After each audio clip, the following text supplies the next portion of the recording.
The Thom Hartmann Program is brought to you in part by the Hayden Forecast, an investment newsletter with weekly updates of leading market indicators and a monthly deep dive into what the details of the economy and the markets mean for investors and retirees. On the web at haydenmarkets.com. Wines have some of the highest pesticide levels in our food chain. This hour brought to you by ecowine.com. Pesticide-free wines, organic wines, imported from France by the Organic Wine Company, ecowine.com. The Thom Hartmann Program is brought to you in part by Super Beets. Super Beets are sourced from non-GMO beets, and they're packed with dietary nitrates, helping to produce nitric oxide for more energy, stamina, and support for healthy blood pressure levels naturally. For more information, call 800-223-8242 or visit freespeechbeets.com.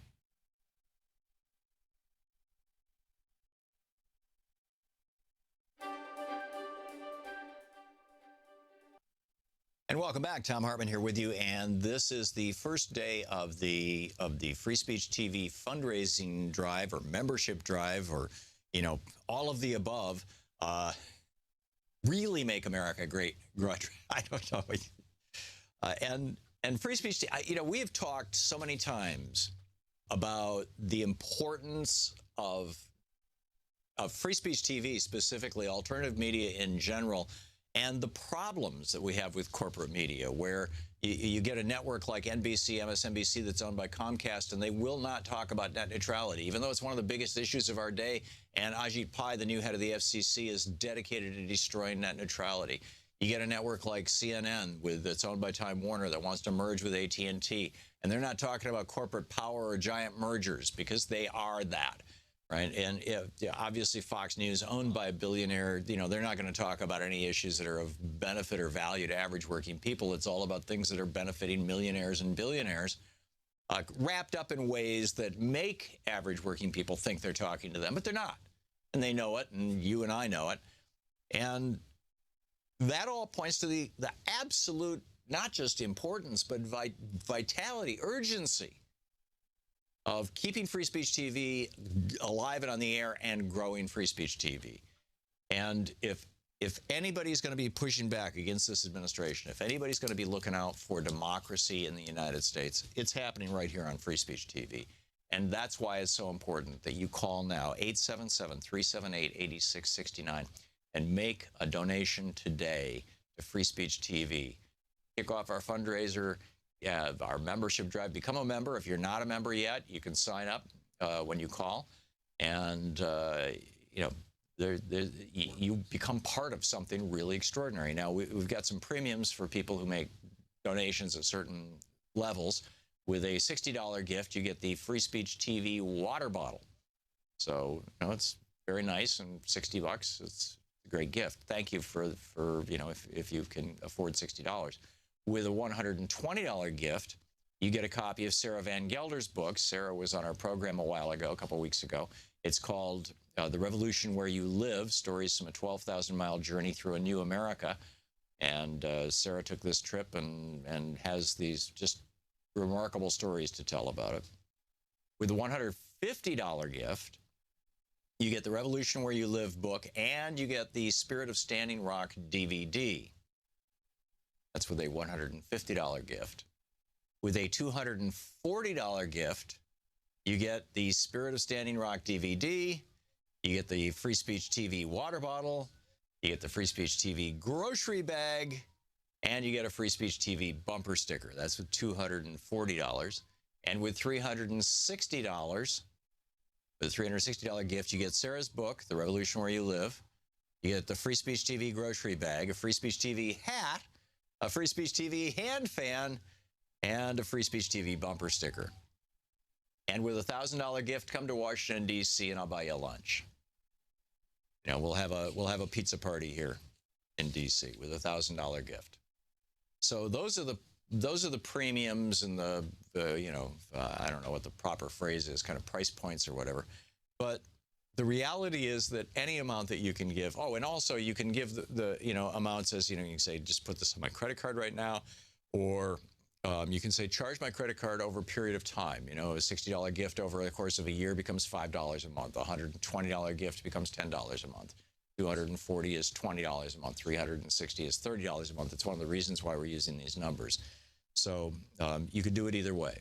And although, always here's the cash right now, those kind of gifts are the most appreciated, but we understand that, many of you are on budgets and saying, yeah, I can commit to $5 a month is a whole lot easier than saying, here's $60 right now, for example. So whatever you can do to help is really appreciated. This is literally, this is the drive. These are the drives that keep the lights on, that keep the electrons flowing, that keep the show coming to you. This show and all the other programming on Free Speech TV.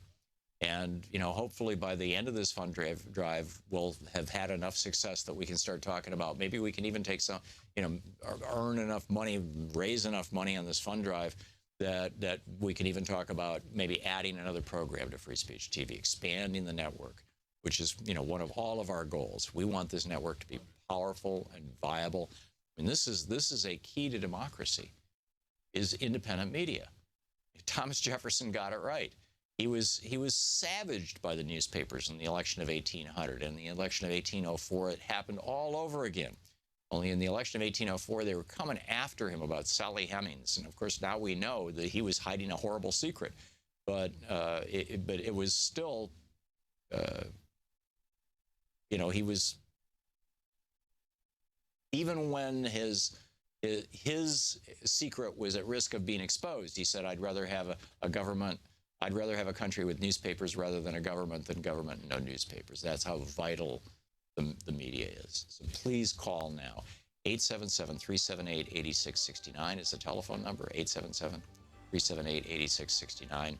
And Free Speech TV needs your call and your contribution now. Thank you.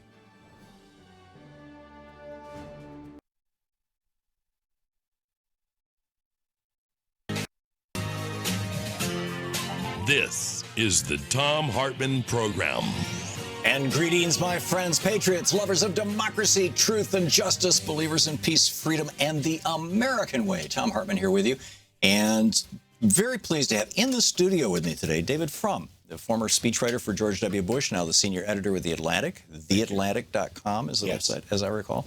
And you have written, I found this fascinating, and particularly how relatively even-handed you are in it. It's not a hysteric piece, but it's titled How to Build an Autocracy. The preconditions are present in the U.S. today. This is the subhead.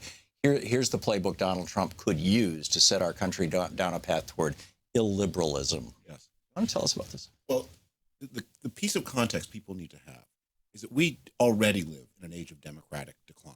Political scientists who tally these things report Small d democratic. Small d democratic decline. There are fewer democracies in the world today than there were a dozen years ago. And within countries that retain some of the formalities of democracy, you see a decline in governance. And the names are familiar. Turkey, which has moved to become a dictatorship in all but name. The decline of governance in South Africa, what's happening in the Philippines. And it's happening on the European continent, too. In Hungary and now in Poland, you see a degradation of democratic governance. This is a broad international event. And it is, I think, arrogant to believe that the advanced democracies are immune and many of the preconditions are present. And that's what I try to chronicle. Let me say one more thing about that, just to set people's minds, give them a context. A lot of the, when people get worried about what Donald Trump might do, they invoke really dramatic scenarios. Well, what if there's another terrorist attack or some kind of horrific natural disaster or an outbreak of bird flu that kills 1 million people? And he could then claim all of these. And I wanted to write a completely plausible scenario and to say, let's use the powers that the presidency has now under today's circumstances. And let's not get distracted by images from the 1930s or 40s. Those days are gone. They're not coming back. Talk about how would you concentrate power in the hands of a president today? And it's been going on since, well, I would say arguably since World War I. Every president, and probably we could take this back to Lincoln, every president, in fact, you could probably take it back to Jefferson. Yeah. Every president has added power to his portfolio. Well, look, I wrote a big history of the 1970s, and it's true that the presidency as an institution has gotten more powerful, especially during World War II and especially in the nuclear age. And some of that is just necessary, right? I mean, if opposing powers can annihilate the United States with 12 minutes warning, there isn't time to convene Congress to decide what to do about the nuclear retaliatory capacity. But what has also been true under recent presidents is it's not actually the president hasn't become more powerful. The presidency has become more powerful. Right. And the presidency is an institution with its own internal norms. And they're not often even written down. They're not often laws. They're just things. When I began to talk to a lot of the research for this article consisted of sitting down with people who served in Republican and Democratic White House counsel's office. The White House counsel gives advice to the president. He's not the president's own lawyer. He's the White House lawyer. And the president will go to the counsel and say, what about this? What about that? Is this, can I do this? Can I do that? And when I began presenting scenarios to these alumni of the office, their most frequent answer was, but no president would do that. Right. Like blatant violations of the Emolument Clause. Yeah. I said, well, what if a president did? And again, they say, well, a president wouldn't. But what if a president did? Well, he could do it. Because and now we've got a president who is doing it. Who is doing it. Yeah. And in a very straightforward fashion. I have a large picture frame that I wanted to run by you. In 1971, Lewis Powell, in his famous note to Eugene Sindor, his neighbor and head of the U.S. Chamber of Commerce, talked about all the things that basically business needed to do to get political in order to respond to Ralph Nader and Rachel Carson. Yeah. I mean, it was this existential crisis as a consequence of the consumer movement and the environmental movement that were both exploding at the same time that all of America was, losing faith in our institutions as a consequence of the Vietnam War. And Powell then in 76 went, Nixon put him on the court in 72. In 76, he authored the Buckley case, Buckley versus Vallejo.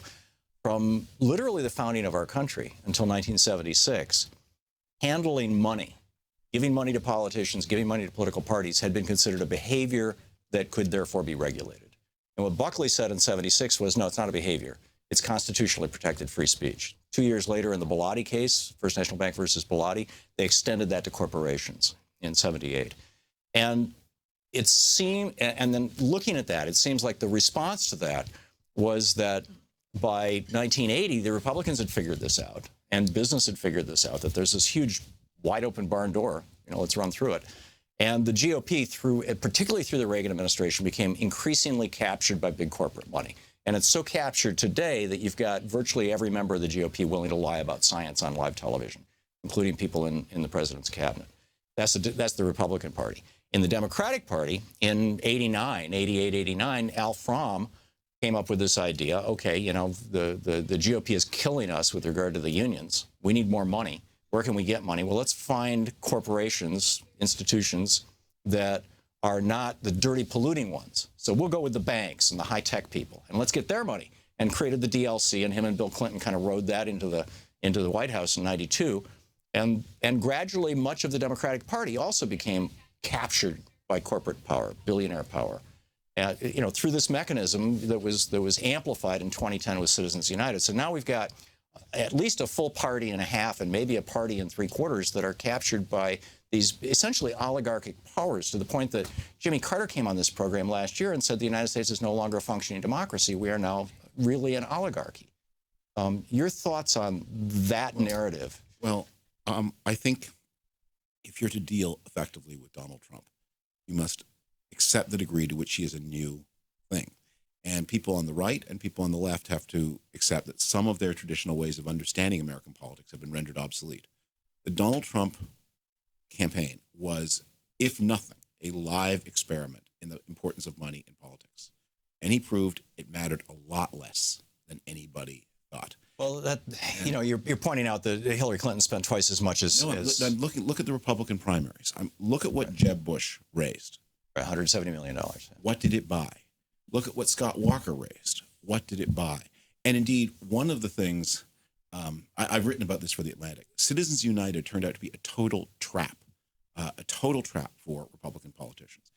Because what Citizens United did was it said to the politician, you can have unlimited resources, practically unlimited, raised in any amount on one condition, which is you must have no formal control over how that money is spent. Now imagine if we said to a corporation, you can have infinite resources on one condition. The management must never talk to shareholders. And indeed, there's no corporate law that is going to in any way regulate self-dealing, the corporation would raise and spend a lot of money, but it wouldn't accomplish very much. What happened in Citizens United, these super PACs turned out to be completely self-regarding entities. They're not interested, actually, in supporting the politician whose name is on the door. They spent the money on themselves, and the money was on consultants. On consultants. They consumed it. It was totally wasted. The one person who had an interest in seeing the money spent efficiently, the politician, was the one person who never was allowed to talk to anybody. And instead, what you had was the consultants utterly insulated from all control. And by the way, there are no rules about self-dealing. They would do business with themselves in non-arm's length ways. And the money was raised in the hundreds of millions of dollars and basically pocketed. But look at the influence that the Koch network has had, particularly at the state level, all over the United States. $700 million was spent in the last election just at the state level. Say, yes, they've had some. But if you were to talk to the Koch brothers right now and say, do you feel powerful? They would not feel powerful. Then why is it that not one single Republican member of Congress is willing to go against Koch Industries and ExxonMobil, against the fossil fuel lobby, and say, yes, global climate change is caused by carbon dioxide? That's not what, because this, as I said, we have to think anew, because I think a lot of the traditional left-wing understanding of why American politics works the way it was personalized. It was wrong. That the Koch brothers could be swallowed up by the earth tomorrow, and the resistance to the climate change argument would not go away. It was not. But just it's coming out of money. It's not coming out of not just. Also, money is also important. But I think that's the core thing that was wrong. What Bernie Sanders said about American politics. The reason it bounced on. We've got he had this analysis of how politics work, and it wasn't true. This is the Thom Hartmann Program. We'll be right back with David Frum. Stick around.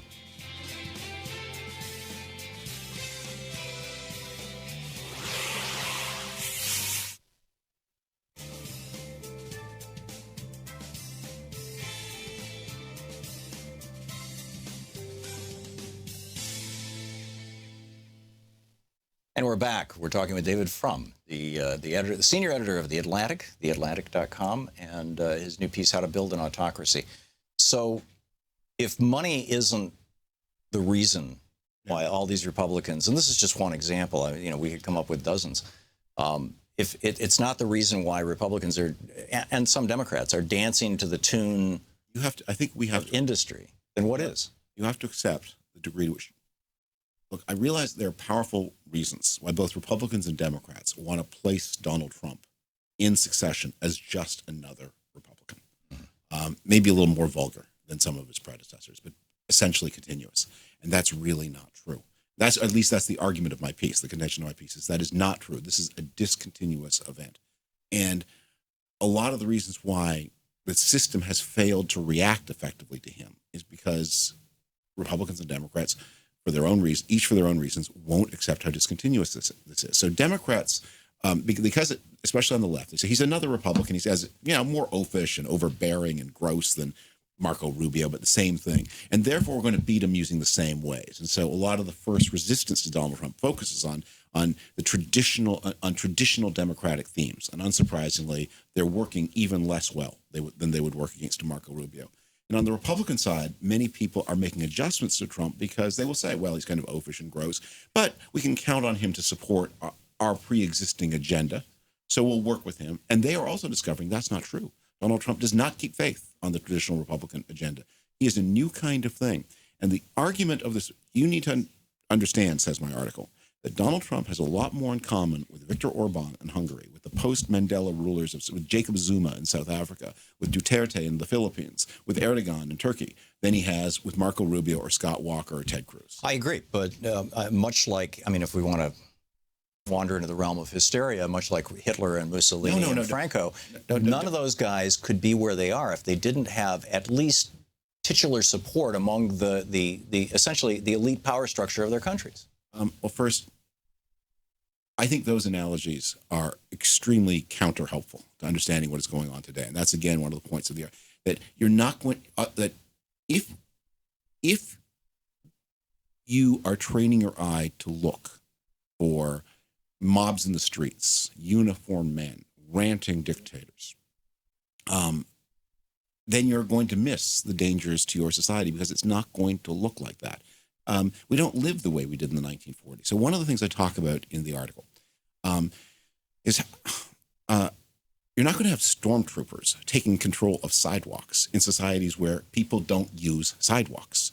Authoritarianism goes where the people are. And where's the traffic? It's online.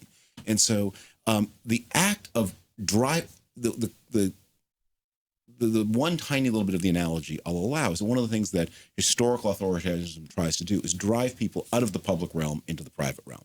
So if the public realm is the town square, then you try to take over the town square. If the public realm is Twitter and Facebook, then that's what you try to take over, and you don't worry about the town square. And let me tell you a story that I think illustrates what I have in mind. We just have 5 seconds. And I'll tell it to you later. Let's pick the story up on the other side of this break, because we're gonna disconnect from free speech, or we're gonna reconnect with our commercial stations here in just a second. It's 20 minutes past the hour. I'm talking with David Frum. It's the Thom Hartmann Program. We'll be back with more right after this.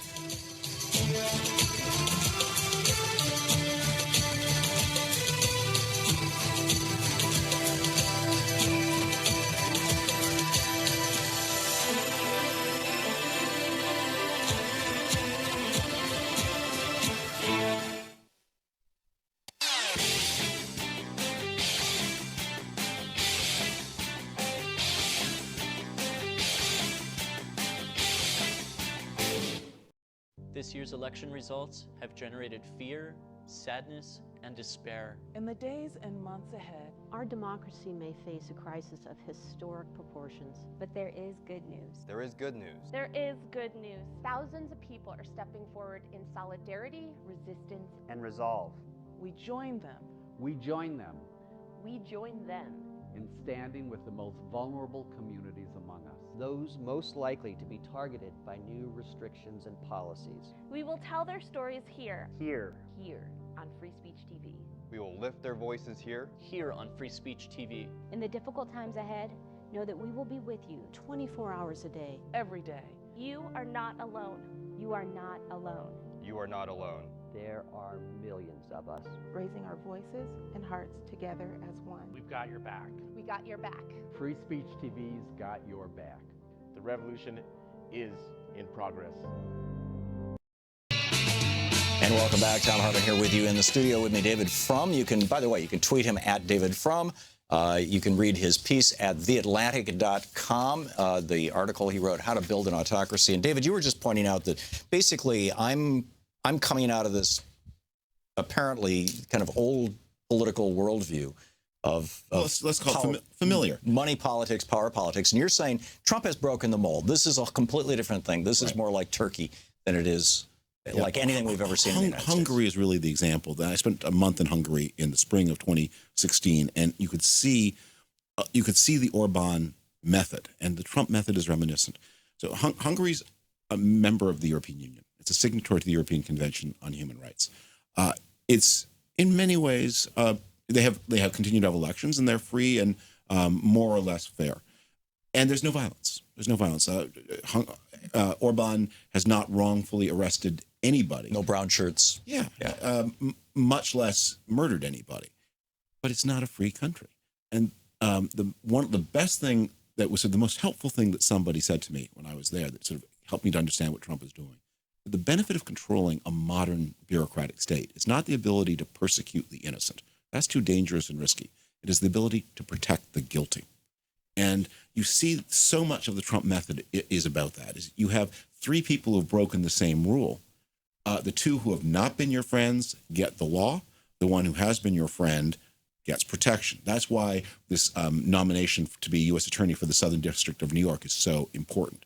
That Donald Trump, it looks like he is about to replace somebody who's investigating sexual harassment and other wrongdoing at Fox News with, it looks like, Roger Ailes' own personal defense attorney. Really? Yes. So that's the leading contender to be the new U.S. Attorney for the Southern District of New York. Whoa. And Fox News was critical to Trump winning the presidency. That's how this is going to work. And Fox News never wrote a check to Donald Trump, but then again, it didn't need to. Here's the story I was going to tell you. This is an example of taking over public spaces. We would all understand if supposing there were a pro-Trump columnist at the Washington Post, and the Washington Post, and he was caught or she was caught doing something wrong, sexually harassing somebody or taking money, and the Post fired that person for misconduct. And Trump said, I'm going to deploy the power of the presidency against you unless you reinstate that person. Well, we'd all be up in arms that we would see that that can't happen in a free country. But that's exactly what happened on Twitter before and after the election. But 2 weeks before the election, Twitter closed the accounts of 12 people connected with various kinds of white nationalist causes and their organizations. And maybe let's leave aside whether that was a wise thing for Twitter to do. They clearly have the right to do it. It's a private platform. The Trump people I knew from my own reporting, I had got quite close to the Trump campaign at that point, were extremely upset about this. Many of these people had very close relationships to people at the Trump campaign, and they felt that Twitter had done something terribly unfair and wrong, and in fact, they wanted to apply antitrust power to Twitter afterwards because they were going to argue that Twitter was a common carrier, and just as a train can't refuse to carry you if they don't like your looks, so Twitter shouldn't be able to refuse to carry you if they don't like your politics. 2 days or about within a week of the election, Donald Trump has a meeting with senior executives of technology companies. The Twitter people are not invited, which is a pointed slap at Donald Trump's favorite technology company. And the same day as the meeting, Twitter reinstated all the white nationalist accounts and verified them. That Donald Trump had got them their platforms back in a media company. And you have to think of this. And again, for those of us who are older, it's hard to bear this in mind. The most important media company in America is not the New York Times, it's not CNN, it's Facebook. Yeah. And the top 10 include names like Twitter and Reddit. That's how Americans today get their information. And the National Enquirer, the Trump campaign, the Trump presidency, it gets mad at CNN, it gets mad at the New York Times, but it is endeavoring to control Facebook, Twitter, Reddit, and the National Enquirer. So we just have a minute or two left, David. We all know what fascism is, or arguably. I mean, so is there a name for this? No, there is not. Authoritarianism? I call it kleptocratic authoritarianism, which isn't a very good name. It is the question, but the question is not what is it, as I say at the end of the article. The question is what is it doing? Let's describe its actions. We can categorize it later. Let's analyze the nature of the threat, and then let's prepare as citizens. Because there are means of resisting, but don't look to the Congress for them. Don't look to the federal bureaucracy. You have to look to yourself. So the way to resist is in the ballot box? It's through various kinds of collective organizing leading up to the ballot box. Meetings matter more than protests. Voting matters above all. Being an informed and active citizen connected to others. Being connected. Many of the things that make Trumpism possible arise from the isolation that so many people have in the modern world. There are all kinds of studies. We have fewer friends than our parents did. We participate less in events. Yeah, we spend more time with screens, and that is what has made us vulnerable. And if we want to roll this back, we have to become better citizens. Wow. I flew back from Minneapolis yesterday, and it just suddenly hit me during the flight. The guy next to me was obsessively playing chess on his phone. And I remember 20, 30 years ago, sitting on a plane, you'd talk to the people around you. The whole plane would be filled with conversation. Right. Now, the entire plane was silent. Everybody was staring at the screen. The most harrowing story in today's New York Times is a story about a farmer who has lost 2 of his children to heroin addiction and has a third who's still alive but is also an addict. And the Times reporter got that story by chatting with the waitress at the coffee shop, told him about the situation. Do any of us talk to the people, or do we stare at our black mirrors? Here you go. David Frum. You're listening to the Thom Hartmann Program. Call 202-808-9925. David is senior editor with The Atlantic, theatlantic.com, and you can tweet him at David Frum, and his piece is How to Build an Autocracy. It's brilliant. Check it out.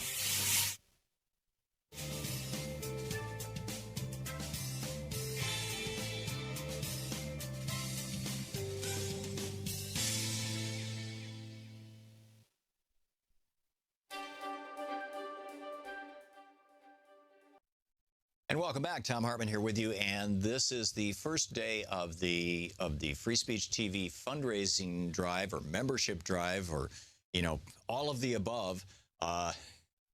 Really make America great. I don't know.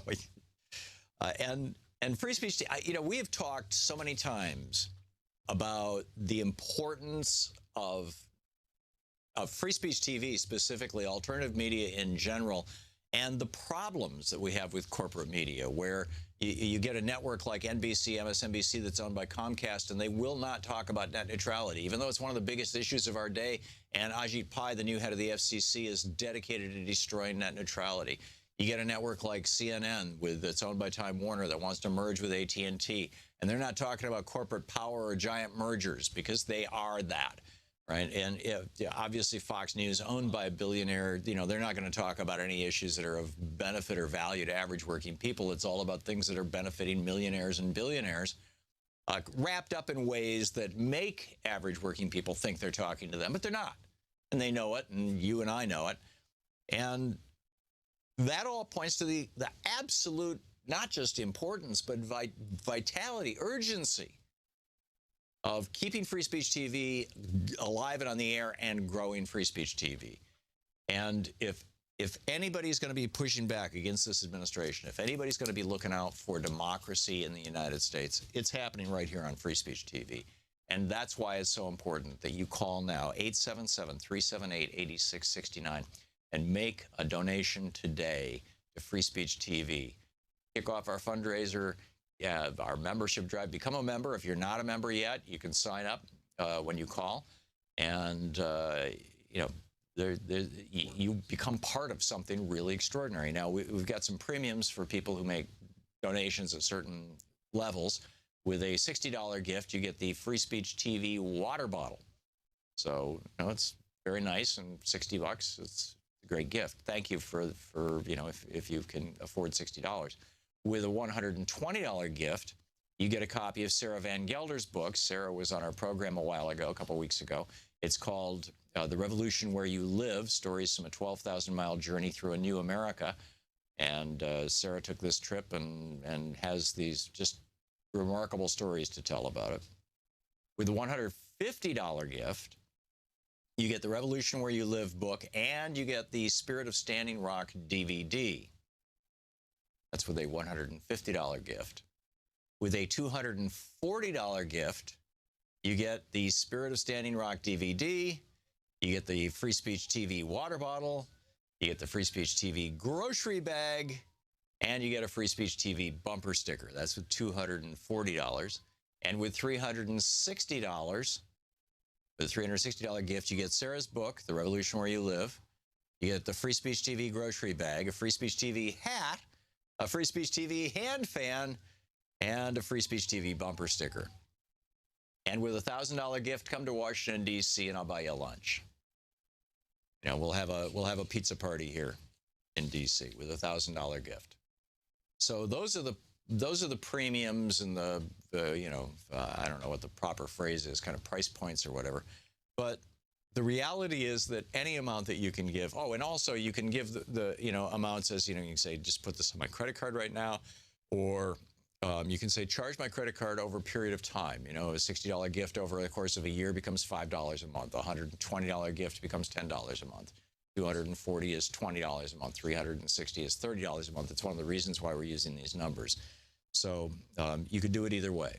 And although, always the here's the cash right now, those kind of gifts are the most appreciated. But we understand that, many of you are on budgets and saying, yeah, I can commit to $5 a month is a whole lot easier than saying, here's $60 right now, for example.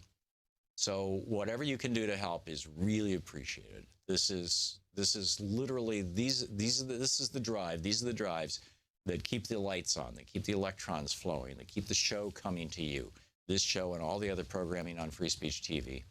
And hopefully by the end of this fund drive, we'll have had enough success that we can start talking about. Maybe we can even take some, earn enough money, raise enough money on this fund drive that we can even talk about maybe adding another program to Free Speech TV, expanding the network, which is one of all of our goals. We want this network to be powerful and viable. I mean, this is a key to democracy, is independent media. Thomas Jefferson got it right. He was savaged by the newspapers in the election of 1800. And the election of 1804, it happened all over again. Only in the election of 1804, they were coming after him about Sally Hemings. And of course, now we know that he was hiding a horrible secret. But it was still, he was, even when his secret was at risk of being exposed, he said, I'd rather have a country with newspapers rather than a government than government and no newspapers. That's how vital the media is. So please call now. 877-378-8669 is the telephone number, 877-378-8669. And Free Speech TV needs your call and your contribution now. Thank you.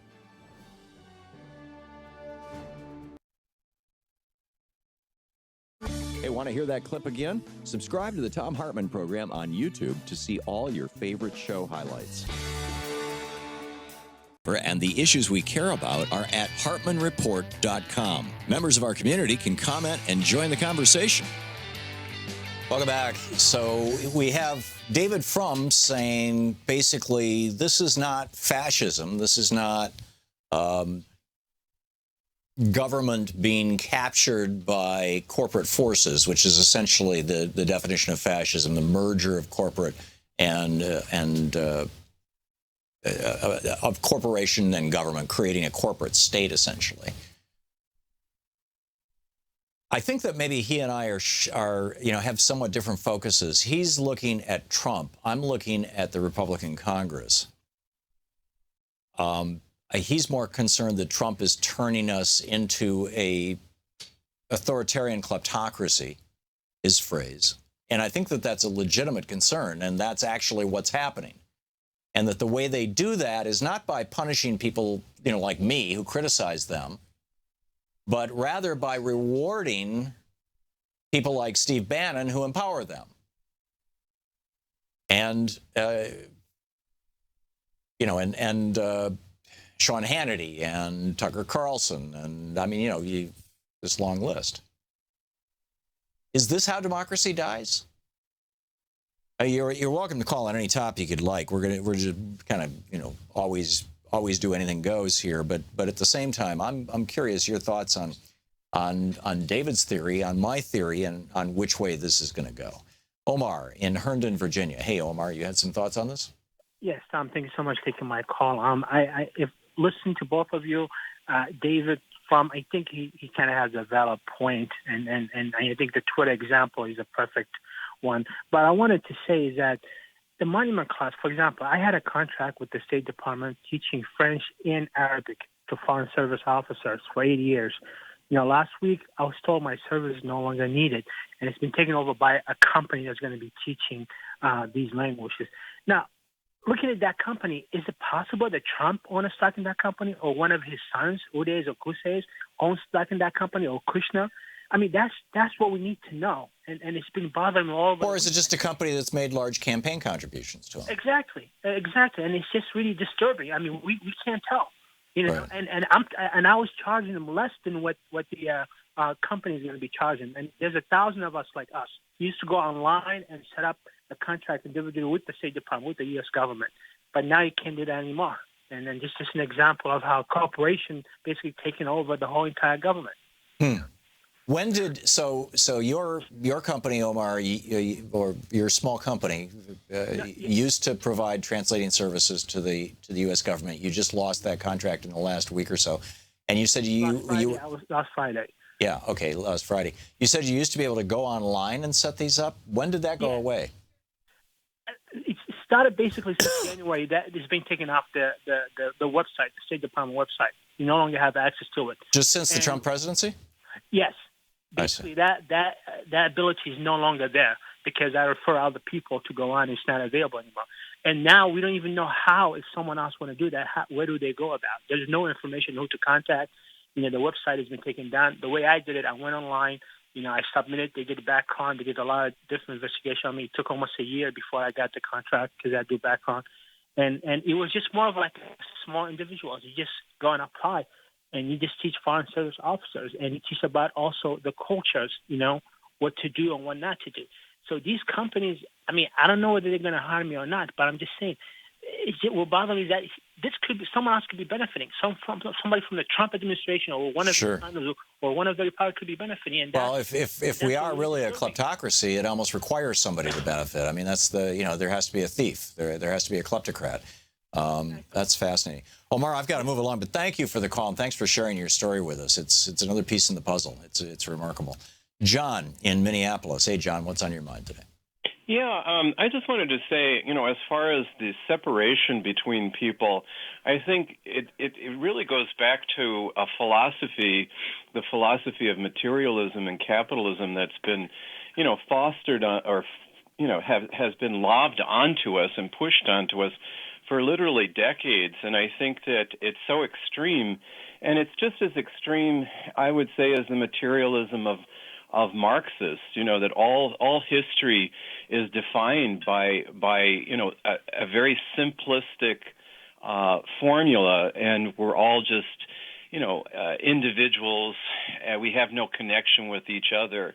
And I think that a movement that really is pushing back against that is Standing Rock and the American Indians. I think that they have within their culture and their philosophy an idea of how the individual relates to the group, which we've lost. And I think I've been reading recently Nikolai Berdyaev and some of the Russian intellectuals that have gone through this whole process of positivism, idealism, Marxism, and then back to their orthodoxy and their religious roots, and trying to understand their connection between, Western civilization and their own struggles with materialism. And it's just fascinating. And I think that we Jean-Jacques Rousseau, we need to study him. We need to go back to understanding what it is really what it means to be a human being, and how we relate to one another. And I think that capitalism just simplifies everything and is so superficial, and it really alienates. I would say most people. Some people maybe that really is who they are, but it alienates us. And it's destroying the essence of what it is to be a human being. Yeah, well, let me take it a step beyond that, John. We are wired to be community creatures. We're wired to interact with each other. And this is, I mentioned this to David. The aha that I got on the airplane yesterday was that if I interrupted this kid sitting next to me, a young man sitting next to me who was playing chess on his phone, and then I had two flights, one from Minneapolis to Chicago and the other from Chicago here to D.C. And in both cases, the person sitting next to me was, had their face just buried in the screen. And the plane was silent, essentially. Everybody had their faces buried on a screen. And what people are diving into increasingly is social media, Twitter and Facebook in particular, that we thought were places for community. We thought were places to get that human connection. But now our participation is being data mined so that very specific ads, micro-targeted ads, can be sent to us on behalf of everything from politicians to corporations who are selling products. And, we're left with this little fragment of what looks like community where we can kind of keep in touch with each other. And but it's even our community has become corporatized. And, what's the end point of this? Your thoughts? There isn't no end point, because there's nothing more depraved, I would say, than the end of capitalism. I think that's what we're looking at. And so everything, every relationship, everything is up for grabs, and these, they feel a need to turn it into money in some way. Yeah, it's sad. Well, that's and that's you're right, capitalism. There you go. John, thank you for the call. Charles in Opelika, Florida. Hey, Charles, what's on your mind today? Hey, how you doing, Tom? Good. I was just thinking about all of this yesterday, and it comes back to something I told you a couple of years ago, and I think you had a pushback on it. But it seems to me, personally, that the Republican Party is using Nazi tactics on this country, on the people in this country. And, from the time they started demonizing the immigrants that was coming in, the Mexicans, the Muslims, let's not forget that, all this claim about illegal aliens stealing jobs, Democrats, I don't think, are doing the most hiring. Yeah. But Charles, you say these are Nazi tactics, but these are the same techniques that are being turned against Muslims right now, and against gay people and what. but particularly Muslims, that were overtly used against African Americans for 400 years in America. And I'm not just obviously talking about slavery, but the more contemporary, saying to white society, black people want to take your job. That has been going on for a long, long time. I'm not sure that this is so much, stealing from the playbook of Nazi Germany as it is stealing from the playbook of the Klan. Frankly, it seems to me that the Republican Party has, now finally completed its transition from Nixon's Southern strategy, dabbling in racism. Keep in mind, in 1960, the Democratic Party was the party of the Klan, and the Klan was openly promoted the Democratic Party. All that had changed by 1970, but now I would say that the Republican Party has completely embraced these essentially fascistic worldview, using the language of good old-fashioned racism to do it. What do you think? I believe so, but like I said, I still think they have stolen some parts of the Nazi playbook. Yeah. Just to divide us and not to conquer. And the worst thing about it is, they've turned the media into this type of machine that gives them the okay to do everything that they want to do, and they can brainwash these people. Point of fact, a couple of kids just died over the weekend, I believe. It was started by one of those hoverboards. I believe the reason why people are buying these hoverboards is because it's out on the market. You're listening Charles, to we're Thom out of time. Hartmann. I'm sorry. Visit ThomHartmann.com for audio and video archives. Thank you, Charles. We'll be back with more of your calls right after this.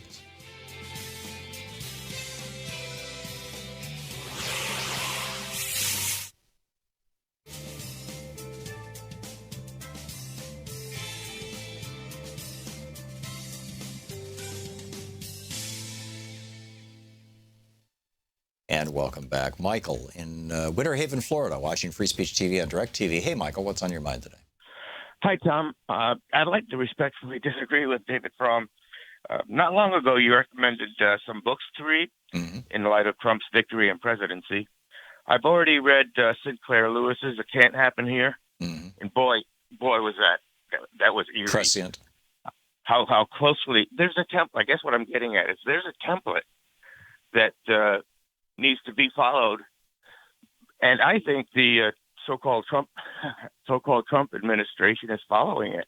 Well, what David Frum is pointing out, and I think that he's probably right on this, is that in It Can't Happen Here, you'll recall Buzz Windrop, let's see, Doremus Jessup was the reporter and Buzz Winthrop was the guy who became president, right? Am I remembering my name right? Right. Yeah, okay. Yeah. So Doremus, he's publishing this newspaper in Vermont. He's critical of the new president, of Donald Trump, essentially. And the president then tries to put him in prisons. He flees to Canada to maintain the resistance from Canada. What David Frum says is that Trump is not that interested in punishing his enemies. He's much more interested in rewarding his friends, and which would simply mean that Doremus Jessup, in the case of It Can't Happen Here, would have been largely ignored. But the newspapers that were all in favor of Buzz Winthrop would get the presidential favor. And that's, by the way, what Trump is doing. He's telling everybody you can't trust the media, but you can trust Fox News. He's said this several times now. How much he loves Fox and Friends, how much he goes on Hannity's show. Tucker Carlson is now sucking up to him, now that what's-her-name has left. And it's just, so it's a somewhat different dynamic, Michael. It's a softer form of takeover, and thus harder to fight. It's harder to even identify outside of using public corruption laws, which have been eviscerated. He has started to delegitimize the press. I think that's one big step. Well, not all the press, though. He at the same time that he condemns the press, he praises Fox News. Right. Well, it just seems like he's following that template, though, and I think he's doing it only without the big stick. I mean, it's or without using the big stick. It's more of a Teddy Roosevelt, walk softly and carry a big stick, but you don't start whomping people with it, unless it's absolutely necessary. Instead, he's carrying a big bag of candy. I mean, he's got CEOs now. He's tweeting out ExxonMobil is going to make a $20 billion investment in America. Well, yeah, they started that process in 2013. It had nothing to do with Donald Trump.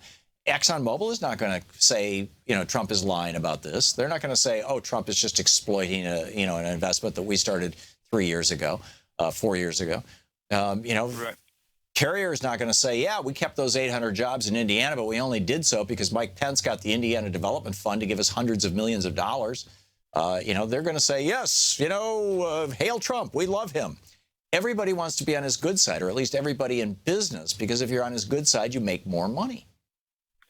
Well, there are several other things in that template, but I don't want to hold you up. You got other callers, but if people read that book, they'll see, he had his own protection service.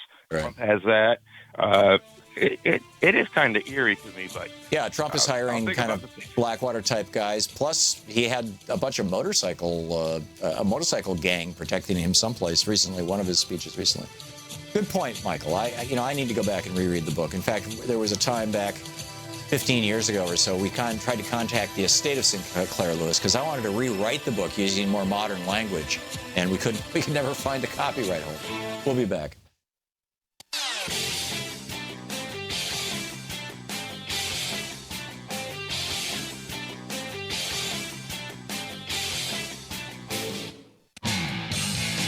Welcome back. Thom Hartmann here with you, and Jesse in Miami. Hey, Jesse, what's on your mind today?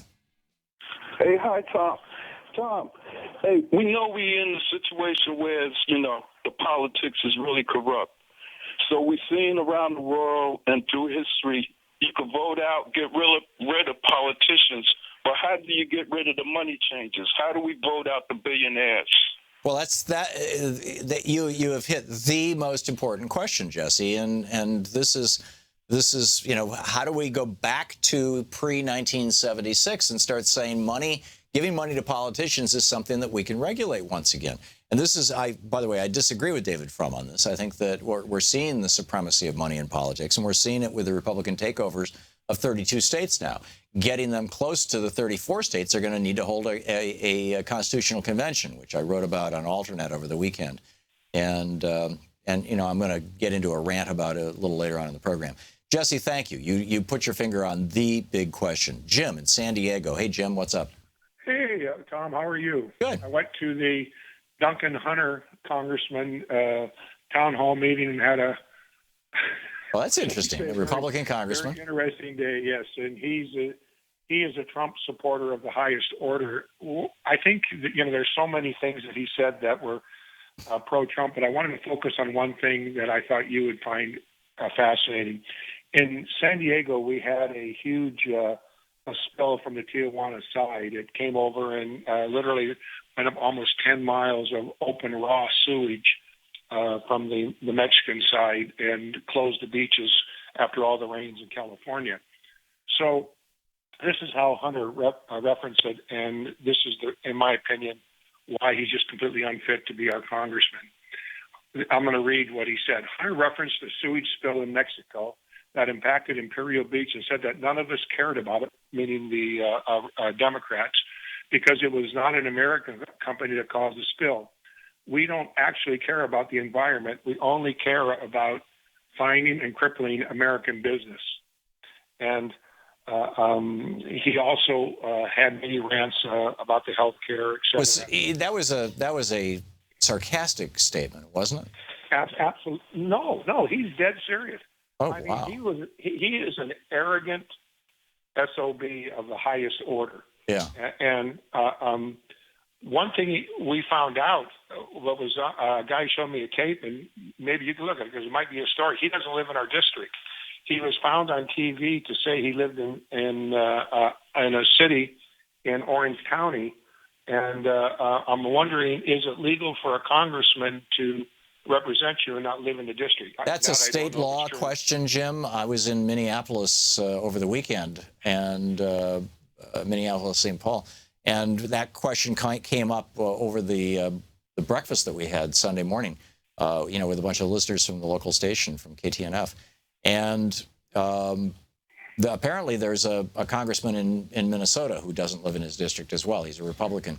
And I'm sorry, I don't remember his name, but they're going to go after him and they're going to use that. But it's legal in Minnesota not to live in your district. And so I'm guessing if Duncan Hunter doesn't live in his district in California, it's legal. I can't imagine that he would do something like that. But it's up to the state. Some states require you to live in your congressional district.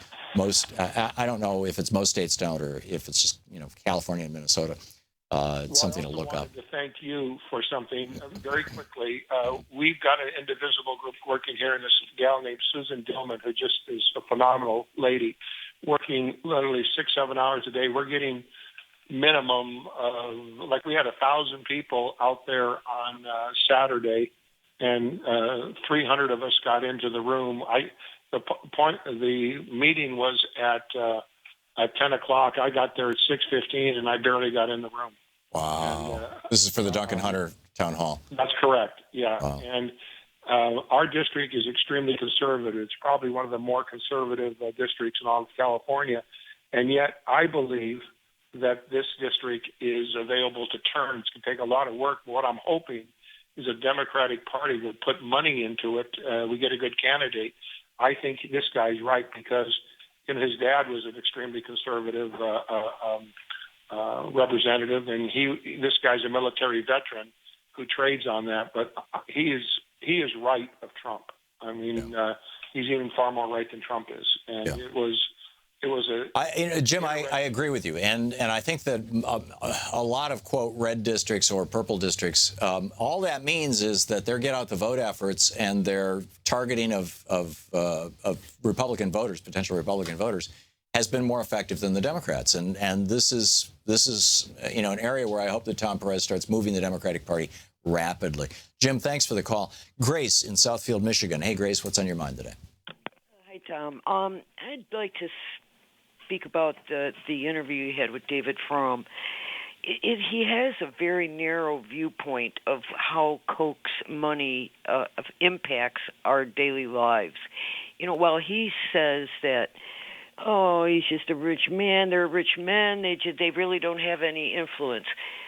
If he would look beyond just the money impact going to politicians and the web organizations that the Kochs have formed, and I'm sure you've seen maps, charts, it's extensive. I sometimes think it's bigger than the American government itself. But it's bigger than the Republican Party. I can believe that. No, I mean, it is. There's more money, there's more employees, and there's more offices. The Koch network, principally through American for Prosperity, has a larger network and a more well-funded network than the Republican Party itself. I agree with you. But also what he overlooks is that those web organizations, which they sink all their money into, impact our lives because of the laws. His organization, ALEC, for instance. I know in the state of Michigan, Snyder is one of his henchmen, and the object in his first 4 years was to pass a required amount of ALEC laws, which they did as quickly as possible under immediate implementation. That's where he impacts our lives with his political funding. Yeah, making it hard to vote. Exactly. And he doesn't seem to realize that he can, it's money that these, along with his John Birch members, which also have their web organizations, all told, they do control things. Yeah. Well, I think that, not to defend David Frum, but I think that where he and I were talking past each other is he's focused entirely on Donald Trump. He sees him as a Viktor Orban, Erdogan, however you say his first name, Erdogan. The strong man in Hungary, the strong man in Turkey. These are both NATO countries. He sees him as like that. And I'm more concerned about Republicans in Congress. You're listening to Thom Hartmann.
The Thom Hartmann Program is brought to you in part by the Hayden Forecast, an investment newsletter with weekly updates of leading market indicators and a monthly deep dive into what the details of the economy and the markets mean for investors and retirees. On the web at haydenmarkets.com. Wines have some of the highest pesticide levels in our food chain. This hour brought to you by ecowine.com. Pesticide-free wines, organic wines, imported from France by the organic wine company, ecowine.com. The Thom Hartmann Program is brought to you in part by Super Beets. Super Beets are sourced from non-GMO beets, and they're packed with dietary nitrates, helping to produce nitric oxide for more energy, stamina, and support for healthy blood pressure levels naturally. For more information, call 800-223-8242 or visit freespeechbeets.com.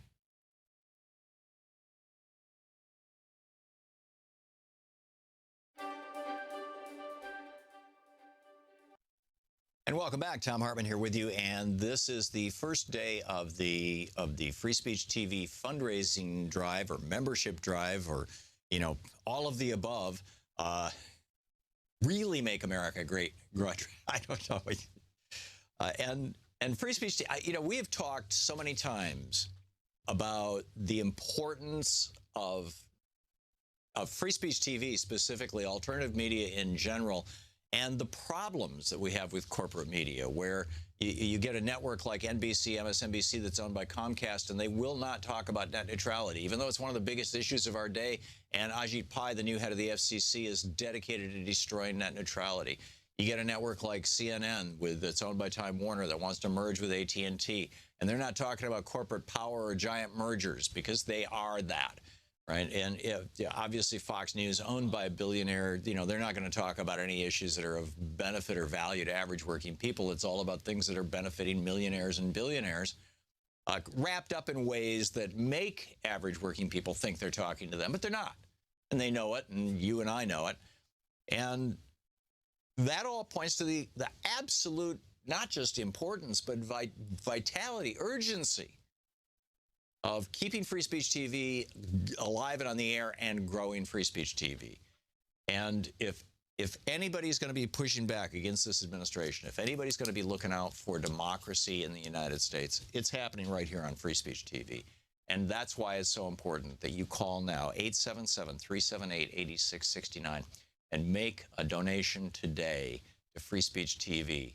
Kick off our fundraiser, our membership drive. Become a member. If you're not a member yet, you can sign up when you call, and you become part of something really extraordinary. Now, we've got some premiums for people who make donations at certain levels. With a $60 gift, you get the Free Speech TV water bottle. So, it's very nice, and $60, it's a great gift. Thank you for if you can afford $60.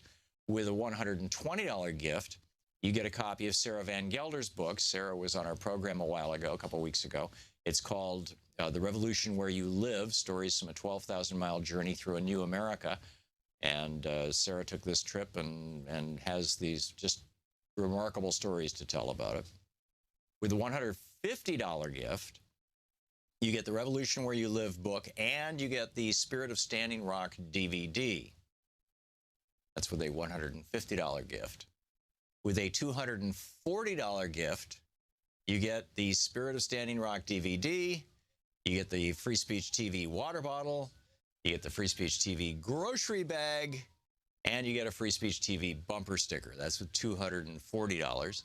And with $360, with a $360 gift, you get Sarah's book, The Revolution Where You Live, you get the Free Speech TV grocery bag, a Free Speech TV hat, a Free Speech TV hand fan, and a Free Speech TV bumper sticker.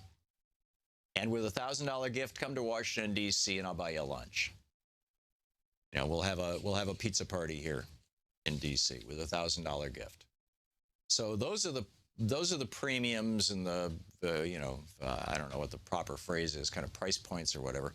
But the reality is that any amount that you can give, and also you can give the amounts as, you can say, just put this on my credit card right now, or you can say, charge my credit card over a period of time. A $60 gift over the course of a year becomes $5 a month. A $120 gift becomes $10 a month.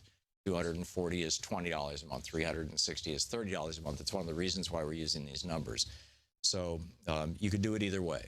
And although, always here's the cash right now, those kind of gifts are the most appreciated, but we understand that, many of you are on budgets and saying, yeah, I can commit to $5 a month is a whole lot easier than saying, here's $60 right now, for example.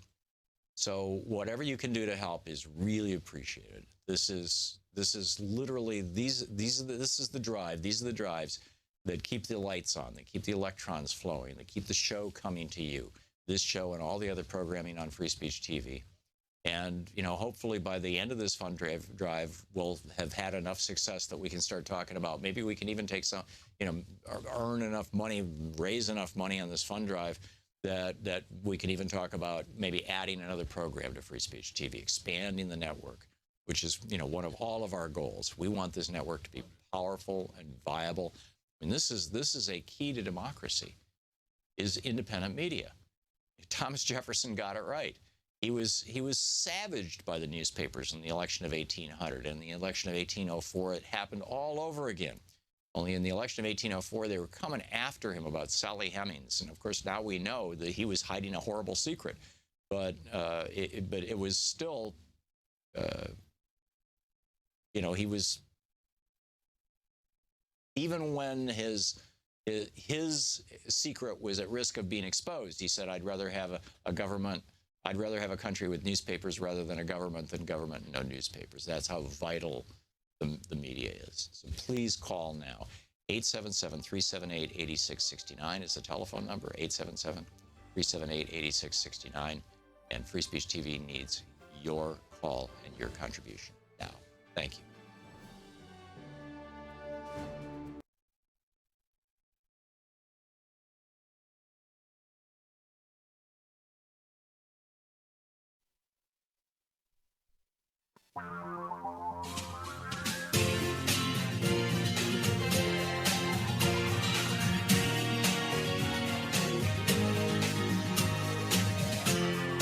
This is the Thom Hartmann Program. Welcome back. Thom Hartmann here with you. I published an article over the weekend on Alternet. I mentioned it last Friday that it was coming, and I believe it's still up on alternet.org. If not, there certainly should be a link to it off thomhartmann.com. Is there, Louise? It's on Facebook. It's on our Facebook page. Okay, great. And the title of the article, and of course I've tweeted it and I just retweeted it a little bit ago.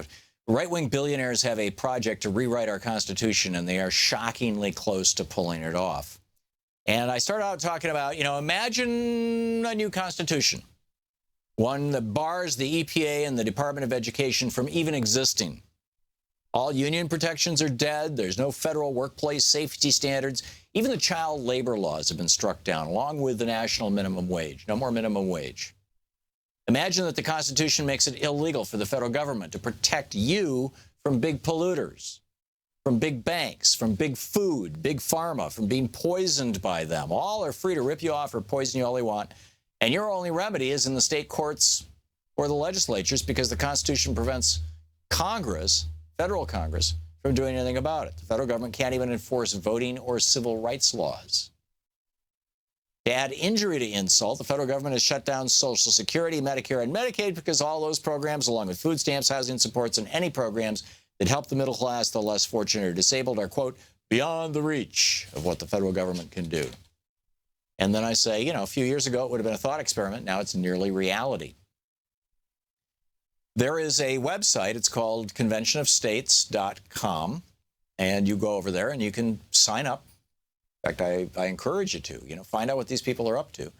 And, they'll let you know how it's coming along and keep you on the mailing list. Presumably, I signed up quite some time ago. I got the emails for a while. I don't know if they've taken me off the list or not.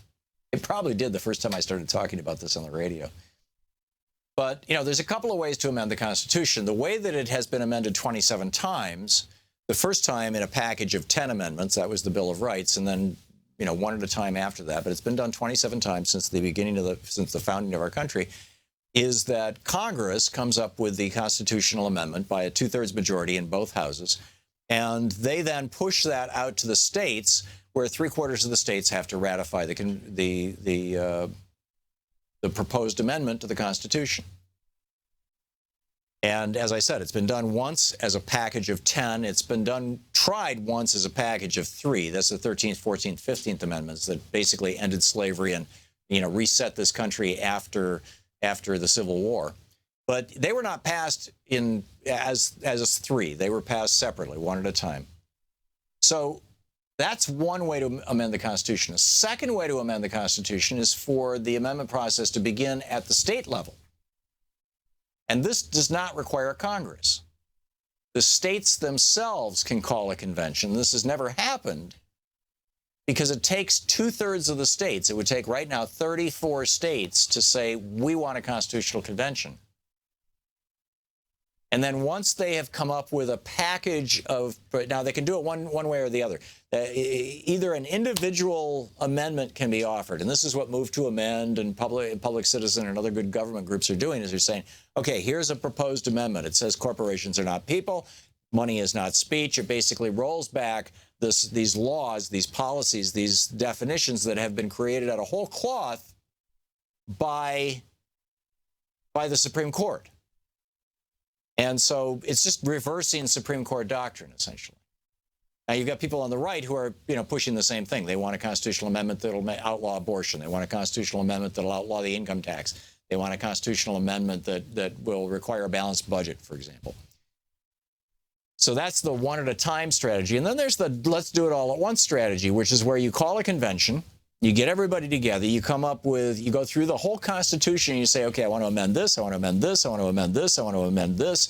I want to, clarifying the Constitution by the amendment process, and you end up with a list of possible amendments, and then you push that list as a package.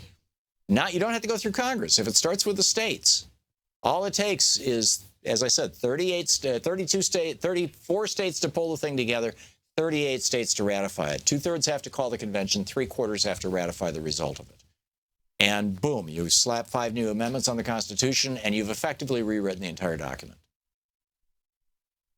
And they are doing it. They are absolutely doing it. And as sourcewatch.org says, that the group leading, that is funding conventionofstates.com is called Citizens for Self-Governance.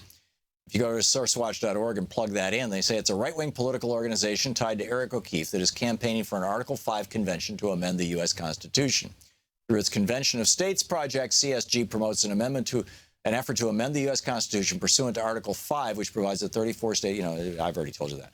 So they add, CSG Director Eric O'Keefe has deep ties to Charles and David Koch and has been a founder and funder of numerous right-wing groups, including Wisconsin Club for Growth.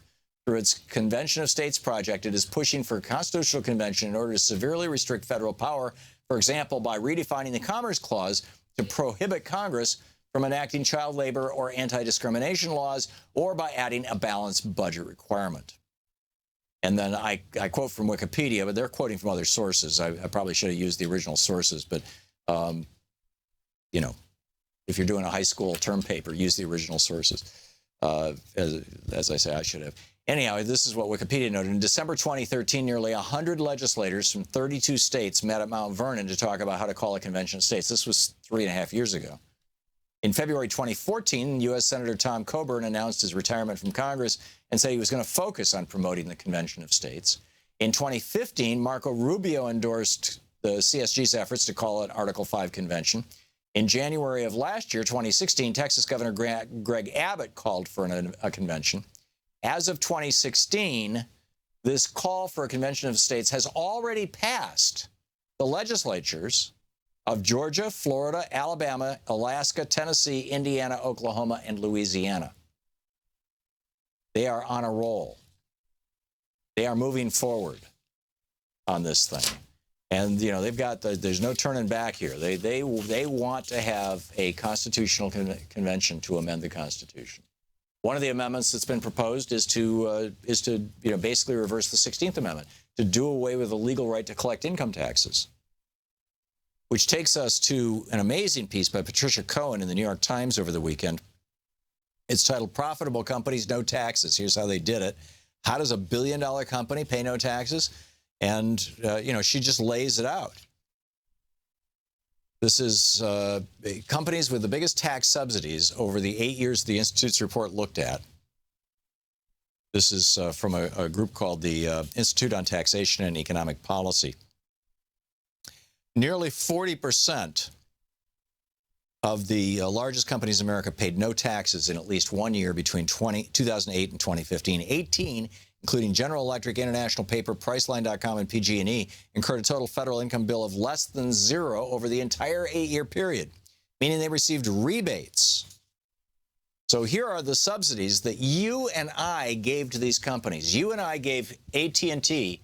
This isn't that they paid no taxes, that their tax level was zero.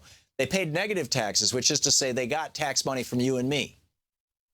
AT&T got $38 billion. Instead of paying taxes, our tax dollars went to them. Wells Fargo got $31 billion. JP Morgan Chase got $22 billion. This is over an 8-year period. We are subsidizing these giant corporations. Verizon got $21 billion. IBM got $17 billion. General Electric got $15 billion. ExxonMobil got $12 billion. Boeing got $11 billion, almost 12, 11.9. Procter & Gamble, $8.5 billion. 21st Century Fox, $7 billion from you and me. Time Warner, $6.7 billion. Goldman Sachs got $5.5 billion. Plus, they got, what, 7 positions inside Trump's inner circle and on his cabinet? This is remarkable. And this is the kind of thing that this is what happens when you've got a country that has essentially been taken over by corporate power. And now we've got a president and Republicans in both the House and the Senate who are saying, oh, and by the way, those corporations, they pay too much in taxes. And so do all of their CEOs, even though you and I are paying them. We need to wake up. We'll be right back. This is the Thom Hartmann Program. We'll pick up your calls after this. Stick around.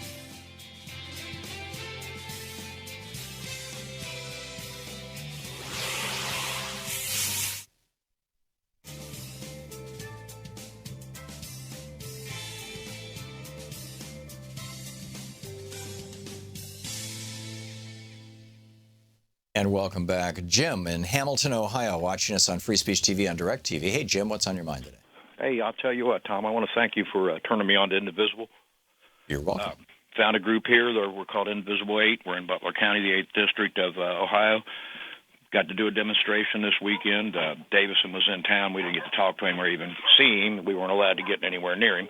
But still trying. Yeah. And I wanted to plug a meeting. We're having a meeting at Lane Public Library, Hamilton, Ohio branch, this Sunday at 2 o'clock. And I'd love to see some other folks come down. Cool. Okay. Jim, thank you. And good luck with that. I appreciate the call. James in Franklin, Tennessee. Hey, James, thanks for watching Free Speech TV. What's on your mind today? I want to talk about the Democratic Party. Until they have a populist movement, the Democratic Party is never going to win another election, at least not nothing, maybe New York, California or something. Yeah, I agree with you. Yeah, they're just not going to do it. And the DNC, they had a guy that's running there, and they didn't even pay him any attention, more or less. His name was Sam Rowland. And, man, he was talking straight down the line, just what we needed to hear, what the people wanted to hear. Right. They're not listening. They don't care. That's what we think. And I'm going to say we because I'm part of it. I'm not voting for another Democrat that's not going to do what we want. I mean, it's just the same thing you're going to have. And a moderate Democrat's nothing but a Republican. Right, or moderate Democrat. They're not going to do what we want done, what we need done. We need it done urgently. If the Republicans just do it faster. Well, the Democrats, they just smooth it over and talk us into it and do the Republican issues and stuff. Anyway, just like that Obamacare. Yes, the best we can do, but like you said, the Republican plan put together by the Heritage Foundation, you know, and it came out of Nixon's era, and then Heritage Foundation wrote that, and then that's a Koch think tank. So and that's the way it's going. I mean, it's going Republican, even with the Democrats. Yeah. No, James, I totally agree with you that the Democratic Party needs to be revitalized from the ground up by people who are looking at politics through the lens of economics and who hold the positions that FDR held and hold them strongly. That the banks should be regulated, that government should be the employer of last resort, that we need broad-based insurance protections against poverty like Social Security and Medicare, that Medicare was LBJ's, not FDR's, but same philosophy. And that if the Democratic Party and individual Democratic politicians do not go back to those FDR, LBJ roots and start talking populist rhetoric and acting populist, but instead continue to take money from big banks and big pharmaceutical companies and keep protecting these big banks and big pharmaceutical companies, the Democratic Party is going to die. And this is why so many of us were looking at this, the election of the head of the party. We were very, very concerned, and Tom Perez is going to have to prove himself. And I'm waiting for the populist moment to come out of Tom Perez's mouth. I'm hoping. But James, I think you put your finger on something that a whole lot of people feel, that the Democratic Party needs to be reflecting the needs of the people, not its donor class. And that's a tough one. I mean, once you get addicted to that money, it's tough to get weaned off of it. We'll be back.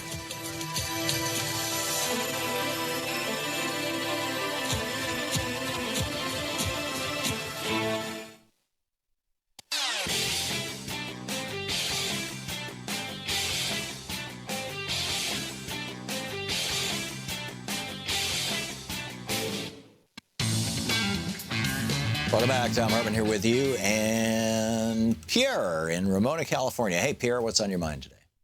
Hi, Tom. I've talked to you several times before, and it's always been fun. I'm throwing my hat into the political ring, and I'm going to be running for Congress against Duncan Hunter in the 50th Congressional District here in California. So let's see. California has top 2 primaries. So you'll be competing both with Democrats, Republicans, Independents, Greens, everybody. And so do you have a website, Pierre? Actually, we're putting it up as we speak right now. Okay. Do you want to plug it now, or you want to call back later and do it when it's live? No. It's Beauregard, BEAUREGARD, the number 4. Congress.com. Okay. Is that your last name? I'm calling because, I'm always listening to your program. I get so many ideas. I get inspiration. And I'm calling to ask for your help. Yeah. I want to be a voice, and I want to be a voice along with you. And this weekend we had a town hall with Duncan Hunter, which was quite amazing. What an eye-opener. Yeah. And it was great. We had the political process come through this one-horse town. It was alive, and it was boisterous, and it was positive. It was absolutely great, and it all came from being.